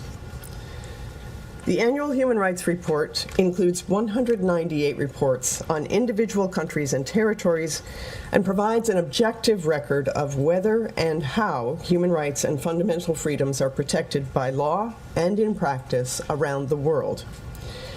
The individual reports draw on information from a range of government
non-governmental, and media sources. The Bureau of Democracy, Human Rights, and Labor, which I currently lead, is at the forefront of preparing these reports, along with colleagues across the department and our embassies in the field. And I'm proud to note that this June, we will mark our 45th anniversary. In 1977, the Carter administration oversaw the establishment of what is now the DRL Bureau, with the mission of advancing individual liberty and democratic freedoms around the world and upholding the truth enshrined in the Universal Declaration of Human Rights, that all individuals are born equal in dignity and rights. Over those 4.5 decades, DRL has rolled up our sleeves alongside U.S. government colleagues, as well as countless brave human rights defenders and other civil society leaders, to promote our namesake values of democracy, human rights, and labor. Despite innumerable achievements over that period to defend and strengthen democracy and to promote and protect human rights and labor rights, serious challenges persist. Some of today's challenges to democracy and human rights are long-standing and familiar. Others are new and evolving. All demand continued leadership from the United States in close collaboration with our partners and allies across the globe. On the home front, strengthening our democracy in the United States and ensuring that the fundamental freedoms and human rights of all people are protected and advanced is a critical part of the Biden-Harris administration's commitment to global leadership on human rights. We can't be credible advocates for human rights abroad if we don't live up to the same principles at home. We do not claim a moral high ground, but we do, in the words of our Constitution, resolve to form a more perfect union, which means we must continue to address the many human rights challenges in our own country. The Summit for Democracy, held this past December, served as a rallying point to address these challenges, both new and old. President Biden brought together world leaders, civil society, and private sector representatives in a shared commitment to push back against authoritarianism, fight corruption, and advance respect for human rights. We're taking forward the momentum of the first summit through a year of action in which governments, including the United States, are working to fulfill our commitments and tackle human rights challenges at home and globally, in partnership with civil society. The yearly Human Rights Report speaks to the importance that we place on these goals. The report does not attempt to catalog every human rights-related incident. It is not an effort by the U.S. government to judge others. It does not reach legal conclusions, rank countries, or draw comparisons. We've seen all too well in recent years that around the world, democracy and human rights have been threatened and undermined by disinformation, misinformation, and outright lies. So our objective with the Human Rights Report is simple: bring the facts to the table. It is only when we're armed with the truth that the United States can most effectively use our voice and our influence to call attention to violations and abuses of human rights worldwide, and press the perpetrators of these violations and abuses to change course and end their egregious conduct. At the conclusion of this press briefing, the 2021 Human Rights Report will be available to the public on the State Department website at www.state.gov. Thank you for being here today, and with that, I'm happy to take your questions. Yes. Hello, Gita Aryan, Voice of America Persian Service. The Secretary just mentioned Iran as one of the examples of countries where human rights violation is rampant, and he referred to abduction or attempt to abduct dissidents overseas. A little over a year ago, the Secretary also issued a statement designating a number of IRGC commanders for having a hand in the arrest, imprisonment, and torture of protesters a couple of years ago. And in continuation of that statement, the Secretary said that the U.S. will continue to support the Iranian people. Now, how has the Biden administration helped or supported the Iranian people during this past year, given that the list of violations of human rights on Iran in the report is, 10, 15 lines long? So we continue to find ways, both in public and in very discreet manners, to support people who are trying to advance the human rights situation in Iran. As you note, we have also put into play a variety of sanctions tools. I am sorry, I don't have details in front of me at this moment, but it is something that I would be happy to circle back to you on. Johnny? Thank you. On the North Korean human rights issues, human rights violations are currently ongoing in North Korea.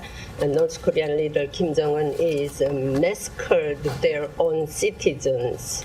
What is the final destination for the United States to resolve the North Korean human rights problem?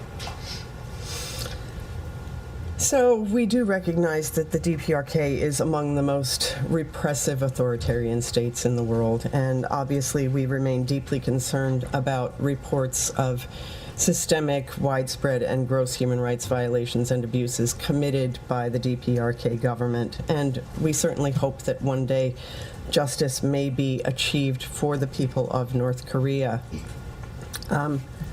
Similar to the very difficult operating circumstances with Iran, we continue to work with the international community to raise awareness, document and preserve information on human rights abuses and violations, and increase access to independent information.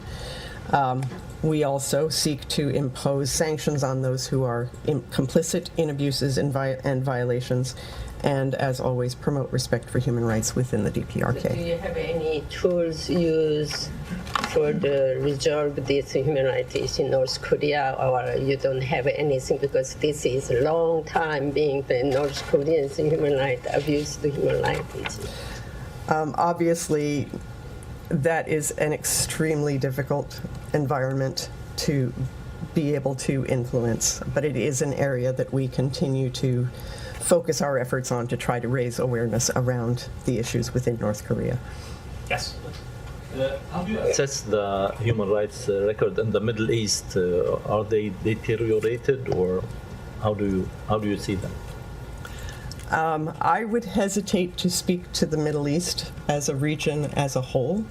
Each country has its individual circumstances.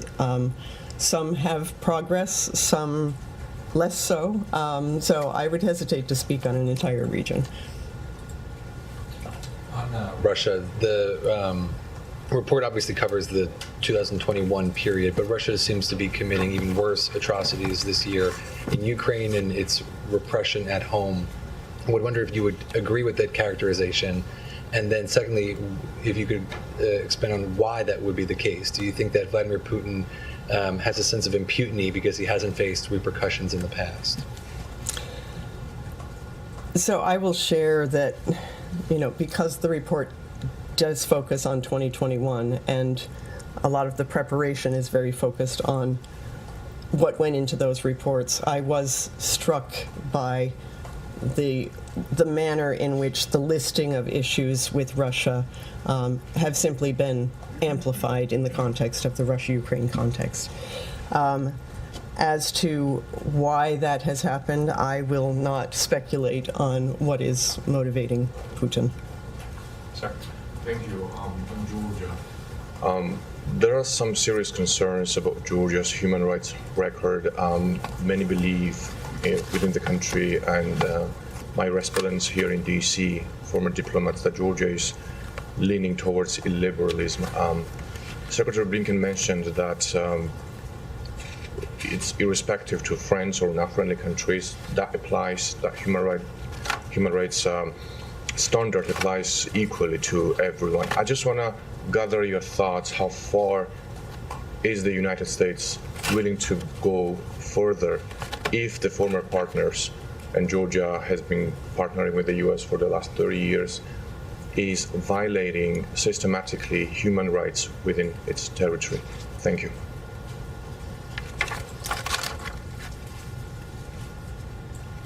So clearly we do have a list of human rights concerns with Georgia. I will also note that we have been following actions such as the October elections. And while those were characterized as candidates generally being able to campaign freely, but there were observations from OSCE observers that the competitive environment was marred by widespread and consistent allegations of intimidation. I do think that this is an appropriate example of how we do see problems in countries, and we use the human rights reports to analyze and understand those problems. But in understanding and analyzing, we try to find ways to move forward. And as long as there is opportunity for engagement with a government, we will continue to engage on those human rights issues. Hi, thank you. I know that the report covers last year, but I just wanted to ask you something a little bit more contemporary. There has been a lot of reporting, an increase in reporting of accounts of rape and sexual violence from Ukraine. UN human rights monitors are seeking to verify these allegations of sexual violence by Russian forces. Is that something the United States is picking up? And do you think that it has reached a level where rape is used as a weapon of war? So the reports of sexual violence are certainly something that we are tracking both in our own efforts to understand what is happening in Ukraine, in our own efforts to catalog what is happening there, and through the various citizen-level mechanisms and multilateral approaches that are all gathering information. We are hearing horrific stories. I'm sure you are hearing horrific stories as well, and that is something that we will continue to gather and ultimately, ideally, have it feed into transitional justice mechanisms. Following up a bit on that as well, sorry to bring it back to Ukraine, there's also been a claim by the Ukraine's UN ambassador that Russia has taken more than 121,000 children out of Ukraine and is reportedly drafting a bill to simplify and accelerate adoption procedures for orphans. This is something obviously coming from the Ukrainian side. Is this something that that the US is also tracking and looking into in terms of the kind of behavior that is being reported by the Ukrainians? This is certainly something that we have heard about. This is something that we will continue to try to learn more about and try to determine what action may be possible. Final question? Yes. Yes. These reports every year include a lot of details about LGBTQ rights abroad, and I'm just wondering if you have any thoughts about folks who might be critical of that in the context of what's happening here in the United States with bills like the Don't Say Gay bill in Florida, efforts to discriminate against transgender folks, et cetera. Any thoughts on that point? So, this will not be the first issue on which people will say, well, what about your own country? I do think, again, within the framing of the Summit for Democracy and the approach that this administration has taken, we're not trying to pretend that these are not issues that we are grappling with here in the United States. This report, because it is very clearly focused on the rest of the world, we do dig in on other countries. We do not have a mandate to do a report on our own circumstances. Final question, Andrea.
Any comment on Russia's arrest of Kara-Murza just hours after he appeared on 2 American networks from Moscow speaking out against the Russian war?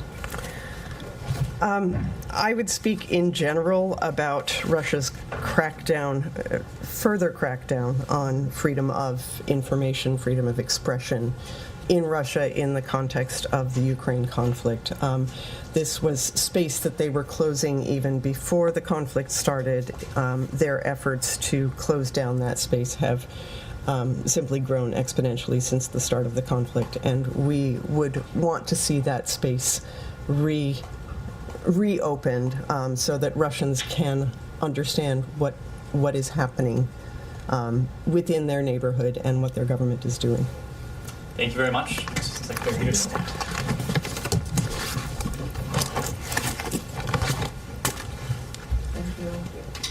See you next year, not sooner. See you. Yes. Hopefully sooner. Let me actually start where you left off, Andrea, and to go back to a point that Connor raised. And with the arrest of Vladimir Kara-Murza, to add a little more detail to this, this is someone who has previously endured arrests and even near-fatal poisonings in connection with nothing more than his peaceful activities on behalf of the human rights and civil liberties of the Russian people. We've urged Russia to cease the abuse of repressive laws that it has used to target its own citizens, nonviolent demonstrators, peaceful protesters, individuals who are doing nothing more than advocating, again, peacefully on behalf of what are rights that are as universal to them as they are to people around the world.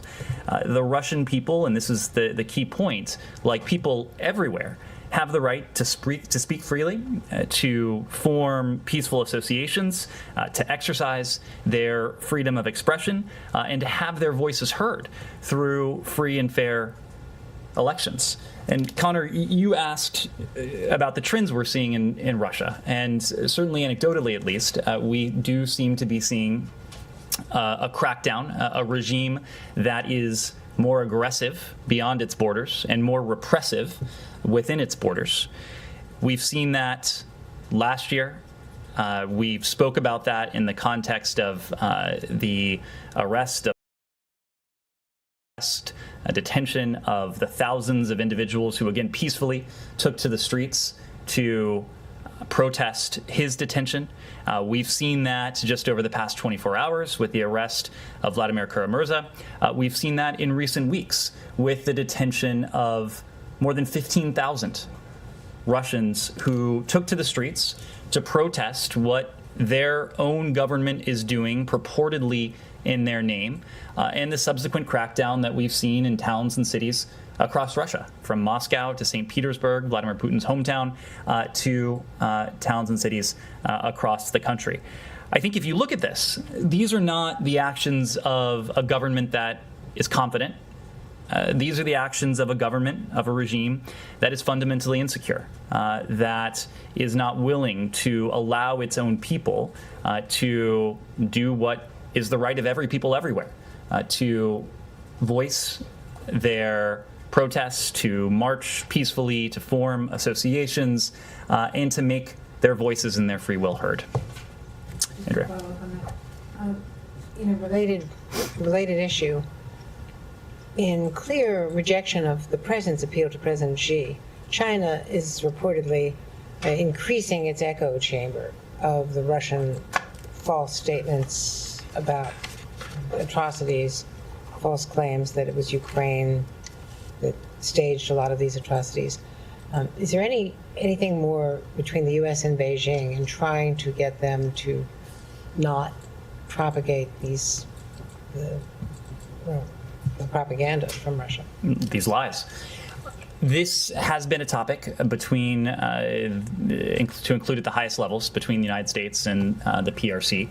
President Biden did have an opportunity to address this. Other senior officials in this government have had an opportunity to address this. The fact is, at the end of the day, the PRC is going to make their own choices about their partnerships, their alliances, their actions, and their messaging. And this would not be the first time that we have seen false propaganda emanate from the organs of the PRC. It won't be the last time. Our concern, however, is that this time is different because the issue is not the sort of run-of-the-mill propaganda that we expect to hear from governments that have something of an adversarial relationship with the truth on occasion. This is an effort that may seek to provide cover to Russia's potential plans to employ some of the most heinous weapons in their arsenal against the free people of Ukraine. We are concerned, as we've said before, that Russia may seek to resort to chemical weapons. We're concerned on the basis of a few elements. We know that Russia has a track record. Russia has used these agents against its own people on Russian soil, on European soil. Russia is engaging in the practice of projection, projecting onto whether it's Ukraine, whether it's the United States, what they themselves may be planning to do in terms of the false lies that there are active chemical weapons programs on Ukrainian soil, or that the United States is somehow involved in any chemical weapons program on Ukrainian soil, both outright lies. And of course, we know that this is not a campaign that has gone according to plan for Vladimir Putin. And you can make that judgment on the basis of any number of facts. But at the most basic level, and we have declassified this, you've heard this from our CIA director, this was a campaign that Vladimir Putin thought would land his forces in Kyiv within 48 or 72 hours, very shortly after the initiation of aggression against Ukraine. We're now more than 5 weeks into Russia's war against Ukraine. Russia has lost the Battle of Kyiv. Its forces are retreating, and Russia's tactics are becoming even more brutal. So the Secretary was asked earlier about reports. We're not in a position to confirm anything at this time, but we've long voiced our concern, and long voiced our concern that any government would seek to lend any degree of credibility to what appear to be nothing more than outright lies, seeking to cover, obfuscate what Russia may be planning to do in terms of the employment of chemical weapons. Kyla, I'll come back. Just on that, could you provide any more clarity on the U.S. role in confirming these reports? Have you guys just offered to assist in determining if these chemical weapons were used, or is there an active process underway? And you guys are part of that process? Are you reviewing any evidence and the like?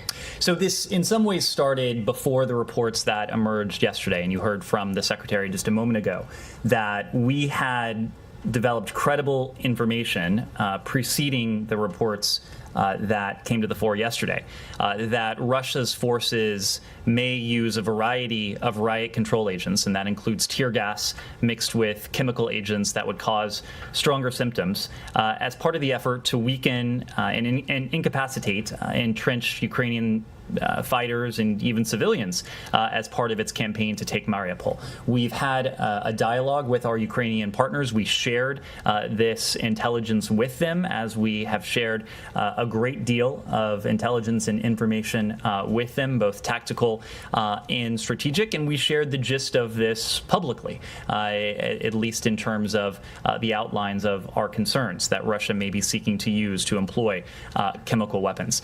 We already have been in direct conversations with our Ukrainian partners as they are collecting facts and evidence. We do stand ready to assist in case we can be useful in terms of that investigation, whether it is any sort of technical capability or anything else. But our Ukrainian partners know that we're standing ready. Just one more on that. And given that your intelligence predicted that this was in the realm of possibility, can you detail any specific protective equipment or anything that the United States has provided to Ukrainians? Gas masks, protective clothing. We've heard a lot about weapons, but we haven't heard a ton about those things. Have you provided those necessities to the Ukrainians? Yes, so we have provided material and protective equipment to our Ukrainian partners to protect them from the potential use of chemical weapons. We can get you a broader inventory of what that looked like. And that's already there. We've provided that to them. Okay. Yes. Thank you. And just to follow up on what the Secretary said, and you just repeated, when you say you have credible informations, even if it was before the latest reports, is that recent information about this possible use of chemicals? It's recent information. It was recent information that was available to us before the reports emerged yesterday. Yes, you are. Ned, can I just switch gears a little bit, still talk about Ukraine, but can you talk a little bit about how the United States views the potential NATO membership or replication of Sweden and Finland? This was discussed in last week's NATO summit. Is it, can you guys outright say this is something you welcome in light of these repeated statements from Russia saying that it would lead to instability, and there are various views that might be seen as some provocation or anything like that? Can you just outline the U.S. thinking around that, please? Sure. Well, as you know, the United States, nor any other country, nor any other ally, does not speak on behalf of NATO. This would be a decision for the alliance to make when it comes to the aspirations of any aspirant country. What I can say, and what we do support, is the principle of NATO's open door.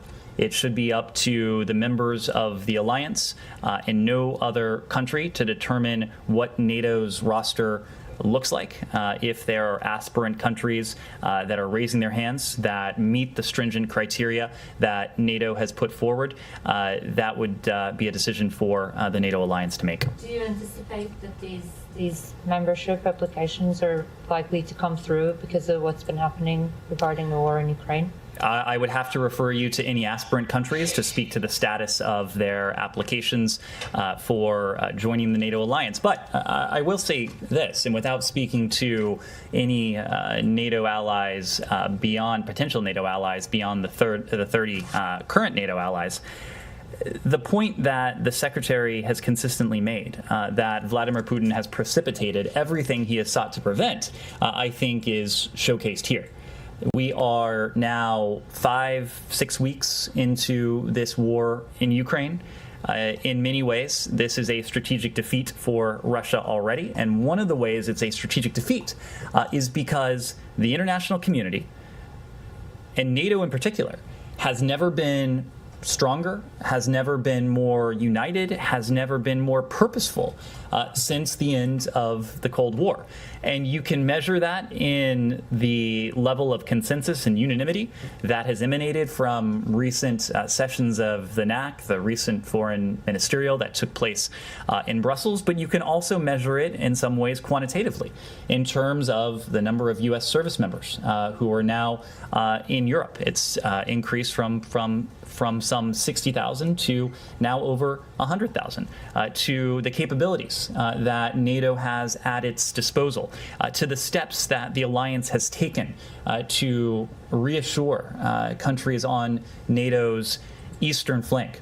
All of this is done defensively in reaction to the offensive operations that Vladimir Putin is undertaking inside of Ukraine. None of this. So what do you exactly make of Kremlin saying that the possible accession of Sweden and Finland would not bring stability to Europe? Is that a threat? As a general matter, without speaking to any specific Kremlin statements, NATO is a defensive alliance. How the strengthening of a defensive alliance would bring anything other than additional stability and security, that's not something that I have a hard time imagining. Yes. Speaking of alliances with NATO and all the work that this administration has done in the lead up to this conflict, there's a very important presidential election going on in France. How concerned is the US about the possibility of Marine Le Pen becoming the leader of a country like France, who you've obviously worked very hard with in terms of alliances against the Kremlin and displaying unity between the US and Europe? This is a question for the people of France. France is our oldest ally. But this is a question for the French people, and they will exercise their right to vote in the coming days. Yes. Nearly 3 weeks ago now, the administration announced that it would accept up to 100,000 Ukrainian refugees. Can you give us any update on what your plans are to actually do that? Well, this is a question that we are working on right now with colleagues throughout the administration, including in the Department of Homeland Security. The statement that the president made from Warsaw is that the United States would seek to admit up to 100,000 Ukrainians. And so the U.S. RAP program, the U.S. Refugee Admissions Program, is one potential avenue that we would seek to utilize to reach that number, but there are other programs and authorities that we could potentially use, including programs and authorities that would seek to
reunite and reunify families that have been separated because of President Putin's aggression in Ukraine. But even as we work on these questions with our colleagues throughout the interagency, we are already taking drastic action to support the humanitarian needs of those who have been internally displaced inside Ukraine, and the millions who have been forced to flee their home country and who are now residing in most cases, nearby European countries. We also know that many Ukrainians want to stay in the region, and they want to stay in the region for a couple of reasons. In many cases, many of them have had to leave behind husbands, brothers, sons who are fighting this Russian aggression.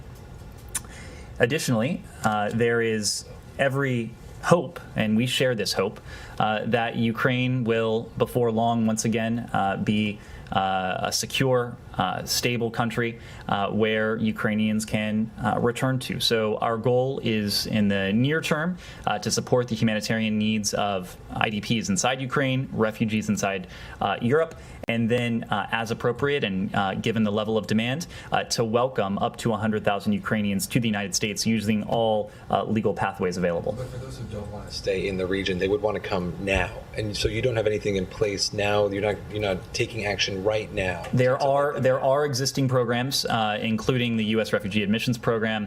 There's the Lautenberg program that is very active right now. There are other potential avenues, and what the president committed to was to accelerate and to expand the scope of our ability to welcome Ukrainians to the United States should they choose to come here. Can I ask just on another topic on Brittany Griner's case, do you have any update? Have you tried to make a consular visit and been denied in the last month? And on Trevor Reed, any response to his to the denial of his appeal today, and his statement in court that he's not getting any medicine and or treatment for a broken rib? So when it comes to Brittany Griner, you heard us confirm that an official from our embassy in Moscow had an opportunity to pay her a consular visit on March 23rd, earlier this year. We have, beyond one-off consular visits, continued to insist that Russian authorities allow consistent, timely consular access to all U.S. citizens who are detained in Russia. That includes those who are in pretrial detention, including Brittany Griner. We are in frequent contact with her legal team, with her broader network, and we have no higher priority than the safety and security of Americans, including those who are incarcerated in Russia. Similarly, with Trevor Reed. The appeals court in Moscow today denied Trevor Reed the justice he deserves by remanding his case to a lower court. As you know, Ambassador Sullivan was in the court earlier today. He was able to talk to Trevor Reed through a camera to briefly ask him about his health, which does remain a concern of ours.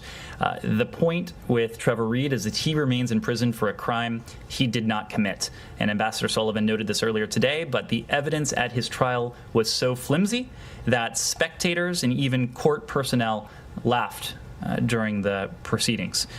We know that Trevor's health has deteriorated. He is in the hospital in Mordovia. He has exhibited, as you heard today from Ambassador Sullivan, symptoms of tuberculosis. We do believe that he needs urgent treatment to prevent any further deterioration in his medical condition. And we appeal once again to the Russian government to provide a treatment plan and urgent medical care so that his family can be assured that his health needs are being addressed. And above and beyond that, we continue to urge that he be released, given that he is being unjustly held and should be reunited with his family. Johnny. Indeed, South Korea and Ukraine. Ukraine President Zelensky has requested WMD, weapons of mass destruction from the South Korea yesterday during he gave a speech at the South Korea's National Assembly. And the South Korean government refused to provide WMD to Ukraine. What do you think of South Korea's refusal of this request? I'm not familiar with that specific request, but any specific request that would come from our Ukrainian partners to another government, we would have to refer to that other government.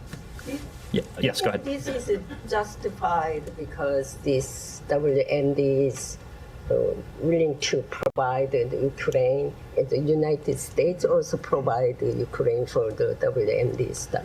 What we and our partners are providing Ukraine is a massive amount of security assistance and precisely what our Ukrainian partners need to defend themselves against Russian aggression. In the case of the United States, we've provided over $2.4 billion worth of security assistance since the start of this administration, about $1.7 billion over the past month alone. If you add in contributions from our partners and allies around the world, more than 30 countries that have provided security assistance to Ukraine since the start of this aggression, that number grows even higher. And I think you can look at the effectiveness of that security assistance through a number of different lenses. As I said before, Russia has lost the Battle of Kyiv. They lost the Battle of Kyiv as a result of the determination, the tenacity, the bravery, and the grit of the Ukrainian people. But what has enabled Ukrainian resistance to this aggression is the massive amount of security assistance that the United States and our partners and allies from around the world have provided.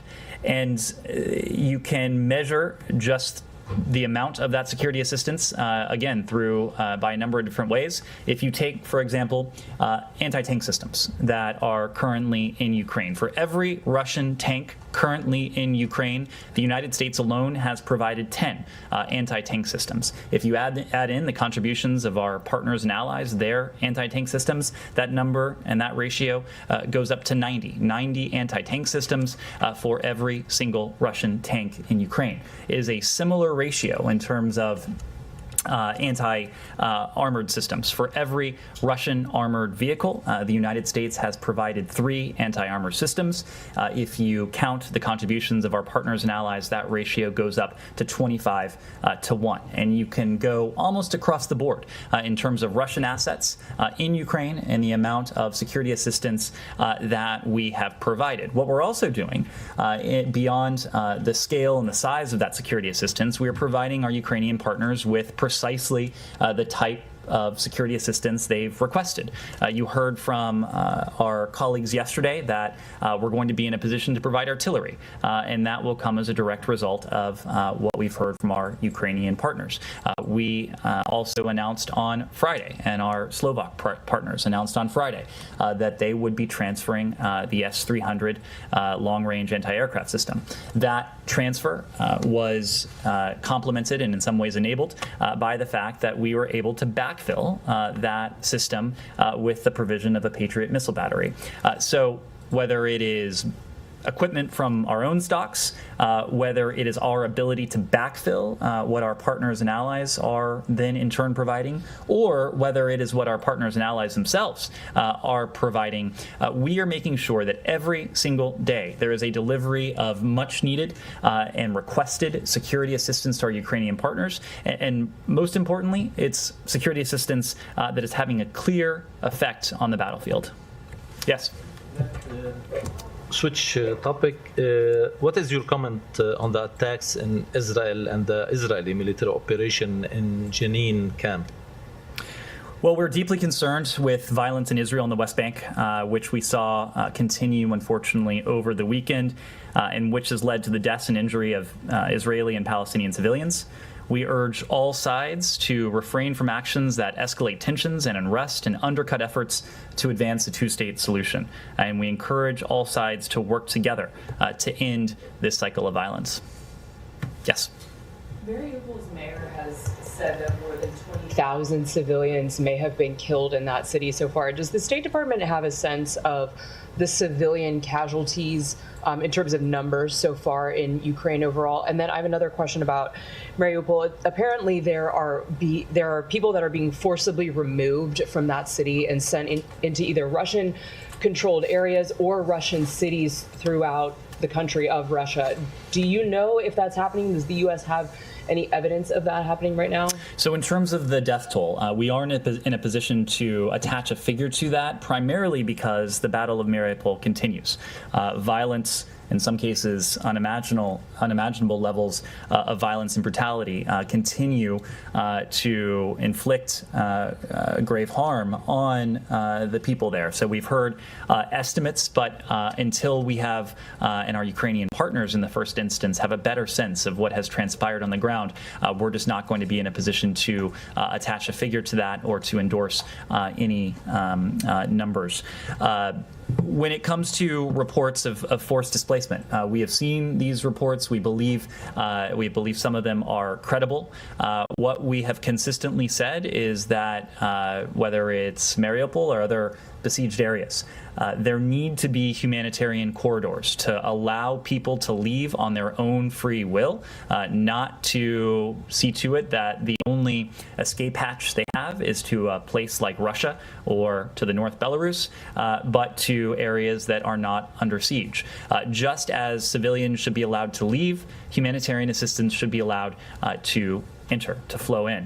We have not seen humanitarian corridors stick, certainly not to the extent that they should, because of one actor in this conflict, and that has been the Russian aggression, even when humanitarian corridors have been agreed upon. Missy. Just to follow up on Humera's question earlier about Finland and Sweden, without speaking for NATO or speaking to their potential application Can you just say what the United States believes it would mean for NATO to have additional members with significant military, the kind of significant military capability that those countries have? As you know, they have a lot more military assets and bigger militaries than many other NATO countries. And if they're just, I'm just trying to get at what this would do to the deterrent or defensive power of the alliance. It's a difficult question to answer because I know you asked me to zoom out, but I think by answering that question, I would necessarily need to zoom in on two aspirant countries or potential aspirant countries to the NATO alliance. But the point is that NATO is a defensive alliance. NATO now is more determined, more committed, more purposeful in those defensive aims precisely because we have seen Russia, NATO's neighbor to the east, take aggressive action, take offensive action against countries in the region. There's a concern, of course, that President Putin's aims may not be confined solely to Ukraine. Of course, there are pro-Russia forces in Georgia, and Russia is a country that has meddled in other places as well, certainly to include Moldova. So the reason, again, without speaking to any other countries, the reason we may be seeing additional interest in a defensive alliance is precisely because we've seen offensive operations and aggression on the part of the Russian Federation. So if there is any cause of increased interest on